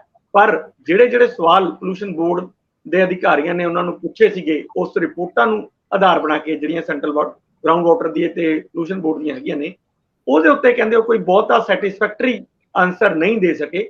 ਇਸ ਕਰਕੇ ਮੈਨੂੰ ਲੱਗਦਾ ਨਹੀਂ ਹੈ ਕਿਉਂਕਿ ਆਰਡਰ ਆਉਣ ਨੂੰ ਹਜੇ 2-3 ਦਿਨ ਲੱਗਣੇ ਹੈ, ਕਾਫੀ ਲੰਬਾ ਆਰਡਰ ਆਣਾ ਇਹਦੇ ਉੱਤੇ ਤੇ 2-3 ਦਿਨ ਦਾ ਟਾਈਮ ਲੱਗ ਸਕਦਾ ਹੈ। ਪਰ ਮੈਨੂੰ ਇਹ ਲੱਗ ਨਹੀਂ ਰਿਹਾ ਕਿ ਕੰਪਨੀ ਨੂੰ ਕੋਈ ਬਹੁਤੀ ਵੱਡੀ ਇਸ 'ਚ ਰਾਹਤ ਮਿਲੇਗੀ। ਮੇ ਬੀ ਕੰਪਨੀ ਫਿਰ ਪੋਲੂਸ਼ਨ ਬੋਰਡ ਇਹ ਡਿਸਾਈਡ ਕਰੇ ਕਿ ਜੀ ਆਹ 5-7 ਚੀਜ਼ਾਂ ਕਰਨ ਵਾਲੀਆਂ ਨੇ ਇਹ ਜ਼ਰੂਰ ਕੀਤੀਆਂ ਜਾਣ, ਕਿਉਂਕਿ ਕੰਪਨੀ ਹਜੇ ਤੱਕ ਇਹ ਨਹੀਂ ਦੱਸ ਸਕੀ ਕਿ ਜਿਹੜਾ ਕੰਪਨੀ ਕੰਪਲੈਕਸ ਦੇ ਵਿੱਚ ਜਿਹੜਾ ਰਿਵਰਸ ਬੋਰਿੰਗ ਉਹਨਾਂ ਨੇ ਕਿਆ ਰੱਖੀ ਹੈ ਉਹ ਕਿਸ ਲਈ ਕੀਤੀ ਹੋਈ ਹੈ।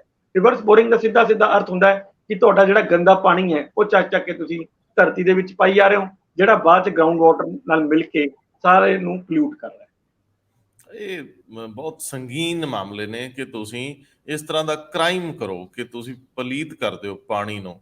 ਭਾਸਕਰ ਸਾਹਿਬ, ਕੇਜਰੀਵਾਲ ਆਪਣੇ ਅਖਤਿਆਰਾਤ ਨੂੰ ਲੈ ਕੇ ਜਿਹੜੇ ਕੇਂਦਰੀ ਆਰਡੀਨੈਂਸ ਨਾਲ ਟਰਾਂਸਫਰ ਹੋ ਗਿਆ LG ਨੂੰ, ਔਰ ਅਸਿੱਧੇ ਤਰੀਕੇ ਨਾਲ, ਕਿਉਂਕਿ ਜਦੋਂ ਤੁਸੀਂ ਇਹਨੂੰ ਥੋੜਾ ਜਿਹਾ ਦੀਰਘ ਸਟੱਡੀ ਕਰਨੇ ਹੋ ਤਾਂ ਇੰਝ ਹੀ ਹੈ ਕਿ ਥੋੜੇ ਰਾਈਡਰ ਲਾ ਕੇ ਕੁੱਲ ਮਿਲਾ ਕੇ ਅਖਤਿਆਰ ਉੱਥੋਂ ਦੀ ਸਰਕਾਰ ਕੋਲੋਂ ਵਾਪਸੀ ਹੋ ਜਾਣਗੇ। ਤੇ ਇਸ ਮਾਮਲੇ 'ਚ ਹੁਣ ਜੇ ਸੁਪਰੀਮ ਕੋਰਟ ਜਾਣ ਦਾ ਫੈਸਲਾ ਕਰੀ ਬੈਠੇ ਨੇ ਕੇਜਰੀਵਾਲ, ਹਾਲਾਂਕਿ ਪੰਜਾਬ ਦੇ ਵਿੱਚ ਜਿਹੜਾ ਅਸੈਂਬਲੀ ਸੈਸ਼ਨ ਹੋਇਆ ਸੀ ਵਿਸ਼ੇਸ਼, ਪਹਿਲਾਂ ਤਾਂ ਕਿਹਾ ਹੀ ਇਹ ਜਾ ਰਿਹਾ ਸੀ ਕਿ ਕੀਤਾ ਹੀ ਇਹਦੇ ਲਈ ਜਾ ਰਿਹਾ, ਪਰ ਆਖਰੀ ਮੂਮੈਂਟ ਦੇ ਉੱਤੇ ਉਹ ਸਿੱਖ ਮਾਮਲਿਆਂ ਤੇ ਕੇਂਦਰਿਤ ਹੋ ਗਿਆ। ਕੇਜਰੀਵਾਲ ਸਾਹਿਬ ਉੱਥੋਂ ਨਦਾਰਦ ਰਹੇ ਔਰ ਇਹ ਮਾਮਲਾ ਉਹਦੇ ਨਾਲ ਕਲੱਬ ਨਹੀਂ ਕੀਤਾ ਗਿਆ। ਹੁਣ ਕੇਜਰੀਵਾਲ ਸਾਹਿਬ ਜਦੋਂ ਸੁਪਰੀਮ ਕੋਰਟ 'ਚ ਜਾ ਰਹੇ ਨੇ ਤਾਂ ਉਹਨਾਂ ਦੀ ਉੱਥੇ ਅਪੀਲ ਕੀ ਰਹਿਣ ਵਾਲੀ ਆ, ਪਟੀਸ਼ਨ ਕੀ ਰਹਿਣ ਵਾਲੀ ਹੈ। 11 ਮਈ ਨੂੰ ਖੁਸ਼ੀਆਂ ਵਾਲੀ ਖਬਰਾਂ ਆਮ ਆਦਮੀ ਪਾਰਟੀ ਦੀ ਸਰਕਾਰ ਦਿੱਲੀ ਦੀ ਉਹਦੇ ਵਾਸਤੇ ਆਈ ਸੀ ਜਦ ਸੁਪਰੀਮ ਕੋਰਟ ਨੇ 8 ਸਾਲ ਦੀ ਲੜਾਈ ਤੋਂ ਬਾਅਦ ਇਹ ਫਾਈਨਲ ਆਰਡਰ ਦਿੱਤਾ ਕਿ ਹੁਣ ਸਾਰੇ ਰਾਈਟਸ ਟ੍ਰਾਂਸਫਰ ਦੇ, ਪੋਸਟਿੰਗ ਦੇ, ਖਾਸ ਕਰਕੇ ਦਿੱਲੀ ਦੇ ਅਧਿਕਾਰੀਆਂ ਦੇ ਇਲੈਕਟਿਡ ਗਵਰਨਮੈਂਟ ਯਾਨੀ ਕੇਜਰੀਵਾਲ ਉਹਨਾਂ ਨੂੰ ਮਿਲ ਗਏ। ਇੱਕ ਹਫ਼ਤੇ ਦੇ ਵਿੱਚ ਕੇਜਰੀਵਾਲ ਉਹਨਾਂ ਨੇ ਉਹਦਾ ਦੀ ਅਨਾਉਂਸਮੈਂਟ ਕਰਤੀ ਸੀ ਪੂਰੇ ਘਰ ਦੇ ਬਦਲ ਦੂੰਗਾ, ਪਰ 19 ਮਈ ਰਾਤ ਨੂੰ 10 ਵਜੇ ਦੇ ਕਰੀਬ ਆਰਡੀਨੈਂਸ ਜਾਰੀ ਕਰ ਦਿੰਦੀ ਹੈ ਕੇਂਦਰ ਸਰਕਾਰ ਦੀ। ਹਫ਼ਤੇ ਪਹਿਲੇ ਆਈ ਖੁਸ਼ੀਆਂ ਹਫ਼ਤਾ ਵੀ ਨਹੀਂ ਚੱਲਦੀ ਤੇ 19 ਮਈ ਜਿਸ ਦਿਨ ਸੁਪਰੀਮ ਕੋਰਟ ਦੇ ਵਿੱਚ ਛੁੱਟੀਆਂ ਹੋਣੀ ਹੁੰਦੀ ਅਗਲੇ ਦਿਨ ਤੋਂ, ਉਹ ਡਿਕਲੇਅਰ ਹੋ ਜਾਂਦਾ ਹੈ ਕਿ ਆਰਡੀਨੈਂਸ ਜਾਰੀ ਕਰਤਾ। ਹੁਣ ਇਹ ਸਾਰੇ ਅਧਿਕਾਰ ਇੱਕ national capital civil service authority, ਜਿਹਦੇ ਵਿੱਚ ਕੇਜਰੀਵਾਲ ਉਹਨਾਂ ਬਤੌਰ ਚੇਅਰਮੈਨ ਬਣਾਏ ਗਏ ਨੇ ਔਰ 2 ਬਿਊਰੋਕਰੇਟਸ ਨੇ ਇੰਕਲੂਡਿੰਗ ਚੀਫ ਸੈਕਟਰੀ, ਇਹ ਸਾਰੇ ਡਿਸੀਜਨ ਟ੍ਰਾਂਸਫਰ ਪੋਸਟਿੰਗ ਦੀ ਲਏਗੀ ਅਥਾਰਟੀ। ਔਰ ਇਸ ਅਥਾਰਟੀ ਦੇ ਵਿੱਚ ਕਿਸੇ ਵੀ ਤਰੀਕੇ ਦੇ ਡਿਫਰੈਂਸਸ ਆਉਂਦੇ ਨੇ, ਫਿਰ ਲੈਫਟੀਨੈਂਟ ਗਵਰਨਰ VK ਸਕਸੈਨਾ ਉਹਨਾਂ ਦੇ ਕੋਲ ਪੂਰੀ ਪਾਵਰ ਹੋਏਗੀ ਕਿ ਉਹ ਫਾਈਨਲ ਡਿਸੀਜਨ ਕਿਸੇ ਵੀ ਪੋਸਟਿੰਗ ਟ੍ਰਾਂਸਫਰ ਦੇ ਉੱਤੇ ਉਹ ਲੈ ਸਕਦੇ ਨੇ। ਇਨਡਾਇਰੈਕਟਲੀ ਸਾਰੀ ਪਾਵਰਾਂ ਹੁਣ LG ਸਾਹਿਬ ਨੂੰ ਦੁਬਾਰਾ ਦੇ ਦਿੱਤੀ ਗਈ ਸੀ ਉਸ ਆਰਡੀਨੈਂਸ ਦੇ ਰਾਹੀਂ। 1 ਜੁਲਾਈ ਨੂੰ ਕੋਰਟ ਖੁੱਲ੍ਹਣੇ ਸੀਗੇ ਔਰ ਅੱਜ 1 ਜੁਲਾਈ ਹੈ। 1 ਜੁਲਾਈ ਨੂੰ ਹੁਣ ਕੇਜਰੀਵਾਲ ਉਹਨਾਂ ਨੇ ਸੁਪਰੀਮ ਕੋਰਟ ਦਾ ਦਰਵਾਜ਼ਾ ਖਟਖਟਾਤਾ ਹੈ। ਕਿਹਾ ਗਿਆ ਹੈ ਕਿ ਅਗਰ ਕੋਈ ਆਰਡੀਨੈਂਸ ਲਿਆਇਆ ਵੀ ਜਾ ਸਕਦਾ ਸੀਗਾ ਤੇ ਉਸ ਤੋਂ ਪਹਿਲੇ ਆਰਟੀਕਲ 239AA ਜੋ ਕਿ ਇਲੈਕਟਿਡ ਗਵਰਨਮੈਂਟ ਨੂੰ ਇਸ ਤਰ੍ਹਾਂ ਦੀ ਸਾਰੀ ਪਾਵਰ ਦਿੰਦਾ ਹੈ ਕਨਸਟੀਟਿਊਸ਼ਨਲੀ ਜਾਂ ਕਨਸਟੀਟਿਊਸ਼ਨ ਦੇ ਹਿਸਾਬ ਨਾਲ, ਜਾਂ ਤੇ ਉਹਦੇ ਵਿੱਚ ਅਮੈਂਡਮੈਂਟ ਕੀਤੀ ਜਾਣੀ ਸੀ, ਔਰ ਅਗਰ ਉਹਦੇ ਵਿੱਚ ਕੋਈ ਅਮੈਂਡਮੈਂਟ ਕੀਤੀ ਜਾ ਸਕਦੀ ਸੀ ਤੇ ਪੂਰੇ ਦੇਸ਼ ਦੇ ਵਿੱਚ ਇੰਪਲੀਮੈਂਟ ਹੋਣੀ ਸੀ। ਇਹ ਸਾਰੀ ਗੱਲਾਂ ਦੇ ਉੱਤੇ ਹੁਣ ਸੁਪਰੀਮ ਕੋਰਟ ਦਾ ਦਰਵਾਜ਼ਾ ਖਟਖਟਾਇਆ ਗਿਆ ਕਿਉਂਕਿ ਸੁਪਰੀਮ ਕੋਰਟ ਦੀ ਹੀ ਉਹ ਰੂਲਿੰਗ ਸੀਗੀ ਜਿਹਦੇ ਹਿਸਾਬ ਨਾਲ ਕੇਜਰੀਵਾਲ ਉਹਨਾਂ ਨੂੰ ਸ਼ਕਤੀਸ਼ਾਲੀ ਬਣਾਇਆ ਗਿਆ ਸੀ। ਹੁਣ ਦੁਬਾਰਾ ਉਹ ਸ਼ਕਤੀਆਂ ਪ੍ਰਾਪਤ ਕਰਨ ਵਾਸਤੇ ਕੇਜਰੀਵਾਲ ਉਹਨਾਂ ਨੇ 3 ਤਰੀਕੇ ਨਾਲ ਇਸ ਲੜਾਈ ਨੂੰ ਲੜਨ ਦਾ ਫੈਸਲਾ ਕੀਤਾ ਹੈ। ਇੱਕ ਤੇ ਸੁਪਰੀਮ ਕੋਰਟ ਦਾ ਦਰਵਾਜ਼ਾ ਖਟਖਟਾਇਆ, ਦੂਜਾ 3 ਜੁਲਾਈ ਨੂੰ ਪੂਰੀ ਦਿੱਲੀ ਦੀ 70 ਕਨਸਟੀਟੂਐਂਸੀਜ਼ ਦੇ ਵਿੱਚ ਇਸ ਆਰਡੀਨੈਂਸ ਦੀ ਕਾਪੀਆਂ ਨੂੰ ਸਾੜਨ ਦਾ ਫੈਸਲਾ ਕੀਤਾ ਹੈ। ਉਸ ਤੋਂ ਇਲਾਵਾ ਕੇਂਦਰੀ ਲੈਵਲ ਤੇ, ਨੈਸ਼ਨਲ ਲੈਵਲ ਤੇ ਇਸ ਆਰਡੀਨੈਂਸ ਦੇ ਮੁੱਦੇ ਤੇ ਵੱਖ-ਵੱਖ ਪਾਰਟੀਆਂ ਤੋਂ ਸਪੋਰਟ ਲੈਣ ਦੀ ਗੱਲ ਕੇਜਰੀਵਾਲ ਸਾਹਿਬ ਪਹਿਲੇ ਹੀ ਕਰ ਚੁੱਕੇ ਨੇ। ਕਾਂਗਰਸ ਨੂੰ ਸਟੈਂਡ ਕਲੈਰੀਫਾਈ ਕਰਨ ਵਾਸਤੇ ਕਿਹਾ ਹੈ, ਵਰਨਾ ਉਹ 14 ਜੁਲਾਈ ਦੀ ਜਾਂ 13 ਜੁਲਾਈ ਦੀ ਉਹ ਮੀਟਿੰਗ ਜਿਹੜੀ ਹੁਣ ਬੈਂਗਲੁਰੂ ਦੇ ਵਿੱਚ ਹੋਣੀ ਹੈ ਉਹਦੇ ਵਿੱਚ ਨਾ ਜਾਣ ਦੀ ਧਮਕੀ ਵੀ ਦੇ ਚੁੱਕੇ ਨੇ, ਪਰ ਕਾਂਗਰਸ ਨੇ ਹਜੇ ਤੱਕ ਸਟੈਂਡ ਕਲੀਅਰ ਨਹੀਂ ਕੀਤਾ। ਯਾਨੀ ਇਹ ਲੜਾਈ ਸੜਕਾਂ ਤੇ, ਸੁਪਰੀਮ ਕੋਰਟ ਦੇ ਵਿੱਚ ਤੇ ਰਾਜ ਸਭਾ ਦੇ ਵਿੱਚ, ਤਿੰਨੋਂ ਜਗ੍ਹਾ ਹੁਣ ਕੇਜਰੀਵਾਲ ਲੜਦੇ ਨਜ਼ਰ ਆਉਂਦੇ। ਇੰਦਰਪ੍ਰੀਤ ਜੀ, ਭਾਵੇਂ ਤੁਸੀਂ ਕਾਹਲੀ 'ਚ ਹੋ, ਤੁਸੀਂ ਥੋੜਾ ਰੁਝੇਵੇਂ 'ਚ ਹੈਗੇ ਹੋ, ਪਰ ਮੈਂ ਚਾਹੂੰਗਾ ਕਿ ਅੱਜ ਮਰਹੂਮ ਸਰਦਾਰ ਬੀਰ ਦਵਿੰਦਰ ਸਿੰਘ, ਜਿਹੜੇ ਕਿ ਵਿਧਾਨ ਸਭਾ ਦੇ ਸਾਬਕਾ ਡਿਪਟੀ ਸਪੀਕਰ ਰਹੇ ਨੇ, ਉਹਨਾਂ ਦਾ ਅੰਤਮ ਸੰਸਕਾਰ ਹੋਵੇਗਾ। ਉਹ ਬਡੂੰਗਰ ਸਥਿਤ, ਜਿੱਥੇ ਉਹਨਾਂ ਦੀ ਪਟਿਆਲੇ 'ਚ ਰਿਹਾਇਸ਼ ਆ, ਉੱਥੇ ਸ਼ਮਸ਼ਾਨ ਘਾਟ ਪੈਂਦਾ ਹੈ। ਬਡੂੰਗਰ ਪਿੰਡ ਹੁਣ ਅੱਜ ਕੱਲ੍ਹ ਉਹ ਸ਼ਹਿਰ ਦਾ ਹਿੱਸਾ ਹੀ ਹੈ ਇੱਕ ਤਰ੍ਹਾਂ ਨਾਲ, ਤੇ ਉਹ ਉੱਥੇ ਅੱਜ ਉਹਨਾਂ ਨੂੰ ਅਗਨ ਭੇਟ ਕੀਤਾ ਜਾਵੇਗਾ। ਮੇਰੇ ਕੋਲ ਤਾਂ ਲਫ਼ਜ਼ ਨਹੀਂ, ਕਈ ਵਾਰੀ ਤੁਸੀਂ ਬਿਲਕੁਲ ਮੌਨ ਹੋ ਜਾਂਦੇ ਹੋ। ਇਹ ਮੌਨ ਹੋਣ ਦਾ ਵੀ ਸ਼ਾਇਦ ਇੱਥੋਂ ਹੀ ਕਨਸੈਪਟ ਨਿਕਲਿਆ ਹੋਊਗਾ, ਜਦੋਂ ਤੁਹਾਡੇ ਕੋਲ ਕਹਿਣ ਲਈ ਕੁਝ ਨਹੀਂ ਬਚਦਾ। ਇੰਦਰਪ੍ਰੀਤ ਜੀ, ਮੈਂ ਚਾਹੂੰਗਾ ਕਿ ਤੁਸੀਂ 1 ਮਿੰਟ ਲਈ ਕੋਈ ਸ਼ਰਧਾ ਦੇ ਕੋਈ ਅਲਫਾਜ਼, ਕੋਈ ਲਫ਼ਜ਼ ਇਸ ਮੌਕੇ ਸਰਦਾਰ ਬੀਰ ਦਵਿੰਦਰ ਸਿੰਘ ਲਈ, ਕਿਉਂਕਿ ਉਹਨਾਂ ਨੇ ਹਰੇਕ ਮੀਡੀਆ ਹਾਊਸ ਨਾਲ, ਹਰੇਕ ਜਰਨਲਿਸਟ ਨਾਲ, ਜਿੱਥੇ ਜਿੱਥੇ ਵੀ ਉਹਨਾਂ ਨੂੰ ਲੱਗਦਾ ਕਿ ਥਾਟ ਪ੍ਰੋਵੋਕਿੰਗ ਕੋਈ ਚੀਜ਼ ਹੈ, ਉੱਥੇ ਉਹ ਹਾਜ਼ਰ ਹੋਏ। ਕੀ ਕਹਿੰਦੇ ਹੋ? ਰੰਧਾਵਾ ਸਾਹਿਬ, ਤੁਸੀਂ ਬਿਲਕੁਲ ਠੀਕ ਹੈ। ਬਹੁਤ ਉਦਾਸ ਹੈ ਮਨ ਕੱਲ ਦਾ, ਜਦ ਦਾ ਇਹ ਸੁਣੀ ਹੈ ਗੱਲ ਕਿ ਬੀਰ ਦਵਿੰਦਰ ਸਿੰਘ ਸਾਡੇ ਵਿੱਚ ਨਹੀਂ ਰਹੇ। ਖਾਸ ਤੌਰ ਤੇ ਸਾਡੇ ਵਰਗੇ, ਮੇਰੇ ਵਰਗੇ ਤਾਂ ਇਸ ਕਰਕੇ ਵੀ ਉਦਾਸ ਨੇ ਵੀ ਸਾਨੂੰ ਤਾਂ ਉਹ ਇੰਨੀ ਜ਼ਿਆਦਾ, ਉਹਨਾਂ ਨਾਲ ਸਾਂਝ ਇੰਨੀ ਜ਼ਿਆਦਾ ਸੀ ਕਿ ਕਦੇ ਕੋਈ ਨਿਊਜ਼ ਬਣਾਉਣ ਦੇ ਵਿੱਚ ਜਦੋਂ ਕਾਨੂੰਨੀ ਪੇਚੀਦਗੀਆਂ ਆਉਂਦੀਆਂ ਸੀ ਤਾਂ ਉਹ ਹੱਸ ਕੇ ਮਤਲਬ ਤਿਆਰ ਹੀ ਰਹਿੰਦੇ ਸੀ ਹਮੇਸ਼ਾ ਹੀ, ਕਿ ਉਹ ਸਾਨੂੰ ਗਾਈਡ ਕਰਦੇ ਸੀ। ਤੇ ਕਿਉਂਕਿ ਉਹ ਕਹਿੰਦੇ ਹੁੰਦੇ ਸੀ ਹਮੇਸ਼ਾ ਕਿ ਯਾਰ ਤੁਸੀਂ ਲਿਖਦੇ ਹੋ ਤੇ ਲਿਖਣ ਵਾਲਾ ਜਿਹੜਾ ਹੈਗਾ ਨਾ, ਉਹ ਇੱਕ ਦਸਤਾਵੇਜ਼ ਬਣ ਜਾਂਦਾ ਹੈ। ਕੋਈ ਵੀ ਗੱਲ ਗਲਤ ਨਹੀਂ ਜਾਣੀ ਚਾਹੀਦੀ, ਠੀਕ ਤਰ੍ਹਾਂ ਲਿਖਿਆ ਕਰੋ, ਚਾਹੇ ਵੇਟ ਕਰ ਲਿਆ ਕਰੋ। ਤੇ ਮੈਨੂੰ ਬਹੁਤ ਵਾਰੀ ਇਹ ਉਹਨਾਂ ਦੀ ਜਿਹੜੀ ਪਰਸਨੈਲਿਟੀ ਹੁੰਦੀ ਹੈ ਨਾ, ਉਹਦੇ ਪਰਸਨੈਲਿਟੀ ਦਾ ਇੱਕ ਬੜਾ ਵੱਡਾ ਗੁਣ ਸੀ ਕਿ ਉਹ ਕੱਲਾ ਪੜ੍ਹਦੇ ਹੀ ਨਹੀਂ ਸੀ, ਪੜ੍ਹਾਉਂਦੇ ਵੀ ਤੇ ਸਿਖਾਉਂਦੇ ਵੀ ਬਹੁਤ ਸੀ। ਇਹ ਉਹਨਾਂ ਦੀ ਪਰਸਨੈਲਿਟੀ ਦਾ ਬਹੁਤ ਵੱਡਾ ਗੁਣ ਸੀ। ਤੇ ਹੁਣ ਉਹ ਅੱਜ ਨਹੀਂ ਰਹੇ, ਤੇ ਮੈਨੂੰ ਇਸ ਗੱਲ ਦਾ ਮੈਂ ਉਹਨਾਂ ਨੂੰ ਯਾਦ ਕਰਦੇ ਹੋਏ ਅੱਜ ਇੱਕ ਪੀਸ ਵੀ ਲਿਖਿਆ ਸੀ ਆਪਣੇ ਅਖਬਾਰ ਦੇ ਵਿੱਚ ਕਿ ਇੱਕ ਇਹੋ ਜਿਹਾ ਵਿਅਕਤੀ ਜਿਹਨੂੰ ਬੈਸਟ ਪਾਰਲੀਮੈਂਟੇਰੀਅਨ ਦਾ ਅਵਾਰਡ ਦਿੱਤਾ ਹੋਵੇ, ਉਹ ਕਿਵੇਂ ਅਗਲੀ ਵਾਰ ਉਹਨੂੰ ਟਿਕਟ ਵੀ ਨਾ ਦਿੱਤਾ ਹੋਵੇ, ਕਿਵੇਂ ਉਹ ਸੰਕੀਰਣ ਰਾਜਨੀਤੀ ਦਾ ਜਿਹੜਾ ਹੈਗਾ ਸ਼ਿਕਾਰ ਹੋ ਗਿਆ। ਕਿਉਂਕਿ ਮੈਂ ਉਹਨਾਂ ਨੂੰ, ਜਦੋਂ ਉਹ 2002 ਤੋਂ ਲੈ ਕੇ 7 ਤੱਕ ਉੱਥੇ ਵਿਧਾਨ ਸਭਾ 'ਚ ਰਹੇ ਨੇ, ਮੈਂ ਉਹਨਾਂ ਦੀ ਹਰ ਸਪੀਚ ਸੁਣੀ ਹੈ। ਔਰ ਕੱਲੀ ਸੁਣੀ ਨਹੀਂ, ਲੋਕ ਆ ਕੇ ਕਹਿੰਦੇ ਹੁੰਦੇ ਸੀ ਵੀ ਕੀ ਅੱਜ ਬੀਰ ਦਵਿੰਦਰ ਦਾ ਕੋਈ ਸਵਾਲ ਜਾਂ ਕੋਈ ਧਿਆਨ ਆਕਰਸ਼ਣ ਪ੍ਰਸਤਾਵ ਜਾਂ ਕੁਝ ਹੋਰ ਲੱਗਿਆ ਤਾਂ ਨਹੀਂ ਹੋਇਆ, ਤਾਂ ਕਿ ਅਸੀਂ ਬੈਠ ਜੀ ਉਹਨਾਂ ਟਾਈਮ ਤੋਂ ਉਸ ਤੋਂ ਬਾਅਦ ਮਿਸ ਨਾ ਹੋ ਜਾਏ ਕਿਤੇ। ਕਿਉਂਕਿ ਲੋਕ ਉਹਨਾਂ ਨੂੰ ਸੁਣ ਕੇ ਬਹੁਤ ਇਨਰਿਚ ਹੁੰਦੇ ਸੀ। ਇਹ ਉਹਨਾਂ ਦੀ ਬਹੁਤ ਖਾਸੀਅਤ ਸੀ। ਮੈਨੂੰ ਯਾਦ ਹੈ ਜਦੋਂ ਉਹਨਾਂ ਨੇ ਵਿਧਾਨ ਸਭਾ ਦੇ ਰੂਲਸ ਦੇ ਉੱਤੇ ਜਦੋਂ ਆਇਆ ਸੀ, ਕੇਵਲ ਕ੍ਰਿਸ਼ਨ ਹੋਰਾਂ ਨੇ ਵਿਧਾਨ ਸਭਾ ਦੇ ਰੂਲਸ ਭਰਤੀ ਦੇ ਜਿਹੜੇ ਪੇਸ਼ ਕੀਤੇ ਸੀ, ਤਾਂ ਉਹੀ ਇੱਕਮਾਤਰ ਇਹੋ ਜਿਹੇ ਵਿਅਕਤੀ ਸੀ ਜਿਨ੍ਹਾਂ ਨੇ ਇਸ ਗੱਲ ਤੇ ਇਤਰਾਜ਼ ਕੀਤਾ ਸੀ ਕਿ ਸਾਰੇ ਅਖਤਿਆਰ ਜਿਹੜੇ ਨੇ ਉਹ ਸਪੀਕਰ ਨੂੰ ਕਿਵੇਂ ਹੋ ਸਕਦੇ ਨੇ, ਕਿ ਸਪੀਕਰ ਜਦੋਂ ਮਰਜ਼ੀ ਕਿਸੇ ਬੰਦੇ ਨੂੰ ਭਰਤੀ ਕਰ ਲੇ। ਇਹ ਕਹਿੰਦੇ ਬਿਲਕੁਲ ਠੀਕ ਨਹੀਂ ਹੈ, ਮੈਨੂੰ ਸਾਰੀ ਇਹਦੀ ਜਾਣਕਾਰੀ ਦਿੱਤੀ ਜਾਏ। ਮੈਨੂੰ ਯਾਦ ਹੈ ਡਾਕਟਰ ਕੇਵਲ ਕ੍ਰਿਸ਼ਨ, ਜਿਹੜੇ ਖੁਦ ਵੀ ਬਹੁਤ ਸਿਆਣੇ ਮੰਨੇ ਜਾਂਦੇ ਸੀਗੇ, ਬਹੁਤ ਸਿਆਣੇ ਪੋਲੀਟੀਸ਼ੀਅਨਾਂ ਚੋਂ ਸੀ, ਉਹ ਬਿਲਕੁਲ ਨਿਰੁੱਤਰ ਹੋ ਗਏ ਸੀ। ਤੇ ਉਹਨਾਂ ਨੇ ਬਹੁਤ ਮੁਸ਼ਕਿਲ ਨਾਲ ਉਹਨਾਂ ਨੂੰ ਮਨਾਇਆ ਔਰ ਕਿਹਾ ਕਿ ਤੁਸੀਂ ਮੇਰੇ ਚੈਂਬਰ 'ਚ ਆਓ, ਆਪਾਂ ਇਹਦੇ ਉੱਤੇ ਗੱਲ ਕਰਾਂਗੇ। ਫਿਰ ਬਾਅਦ ਜਦੋਂ ਉਹਨਾਂ ਨੇ ਗੱਲ ਕੀਤੀ ਤਾਂ ਬਹੁਤ ਸਾਰੀ ਚੇਂਜਸ ਉਸ 'ਚ ਹੋਈਆਂ, ਪਰ ਹਜੇ ਵੀ ਉਹ ਰੂਲਸ ਉਸੇ ਤਰ੍ਹਾਂ ਦੇ ਹੀ ਨੇ। ਜੇ ਤੁਸੀਂ ਭਰਤੀਆਂ ਦੀ ਉਹ ਦੇਖੋ ਤਾਂ ਇਹ ਇਲਜ਼ਾਮ ਲੱਗਦੇ ਰਹਿੰਦੇ ਆ, ਲਗਾਤਾਰ ਲੱਗਦੇ ਰਹਿੰਦੇ ਆ ਕਿ ਜਿਹੜਾ ਵੀ ਸਪੀਕਰ ਬਣ ਜਾਂਦਾ ਹੈ ਉਹ ਆਪਣੇ ਹੀ ਹਲਕੇ ਦੇ ਜਿਹੜੇ ਬੰਦੇ ਆ ਉਹ ਭਰਤੀ ਕਰ ਲੈਂਦਾ ਹੈ। ਚਾਹੇ ਹਰਜੋਤ ਬੈਂਸ ਤਾਂ ਹੁਣ ਤੱਕ ਵੀ ਇਲਜ਼ਾਮ ਲਗਾਉਂਦੇ ਰਹੇ ਨੇ ਕਿ ਅਸੀਂ ਤਾਂ ਦਿੱਤੀ ਵੀ ਹੋਈ ਆ ਲਿਸਟਾਂ, ਪਰ ਸਾਡੀ ਉਹ ਸਰਕਾਰ ਕਾਰਵਾਈ ਨਹੀਂ ਕਰ ਰਹੀ। ਇਹੀ ਉਹ 2-3 ਵਾਰ ਕਹਿ ਚੁੱਕੇ ਨੇ। ਸੋ ਮੈਨੂੰ ਲੱਗਦਾ ਕਿ ਜਿਹੜਾ ਇਸ ਕਿਸਮ ਦਾ ਵਿਅਕਤੀ ਹੈ, ਇਹ ਸਟੇਟ ਵਾਸਤੇ ਇੱਕ ਐਸੈਟ ਸੀ। ਇਹ ਠੀਕ ਹੈ ਕਿ ਬਹੁਤ ਵਾਰੀ ਜਿਹੜੀ ਸੰਕੀਰਣ ਰਾਜਨੀਤੀ ਸ਼ਬਦ ਯੂਜ਼ ਕੀਤਾ ਹੈ, ਉਸ ਦਾ ਜਦੋਂ ਬੰਦਾ ਸ਼ਿਕਾਰ ਹੋ ਜਾਂਦਾ ਹੈ ਤਾਂ ਇਸ ਕਿਸਮ ਦੇ ਐਸੈਟ ਵੀ ਜਿਹੜੇ ਹੈਗੇ ਆ ਉਹ ਬਰਬਾਦ ਹੋ ਜਾਂਦੇ ਆ। ਬਿਲਕੁਲ। ਔਰ ਅੱਜ ਉਹਨਾਂ ਨੂੰ ਜਦੋਂ ਸਪੁਰਦੇ ਆਤਿਸ਼ ਕੀਤਾ ਜਾਊਗਾ ਤਾਂ ਮੇਰੇ ਖਿਆਲ ਬਹੁਤ ਸਾਰੇ ਲੋਕ ਉਹਨਾਂ ਨੂੰ ਯਾਦ ਕਰਨ ਲਈ ਨਮ ਅੱਖਾਂ ਨਾਲ ਹਾਜ਼ਰ ਹੋਣਗੇ। ਬਹੁਤ ਮਿਹਰਬਾਨੀ, ਬਹੁਤ ਧੰਨਵਾਦ। ਧੰਨਵਾਦ।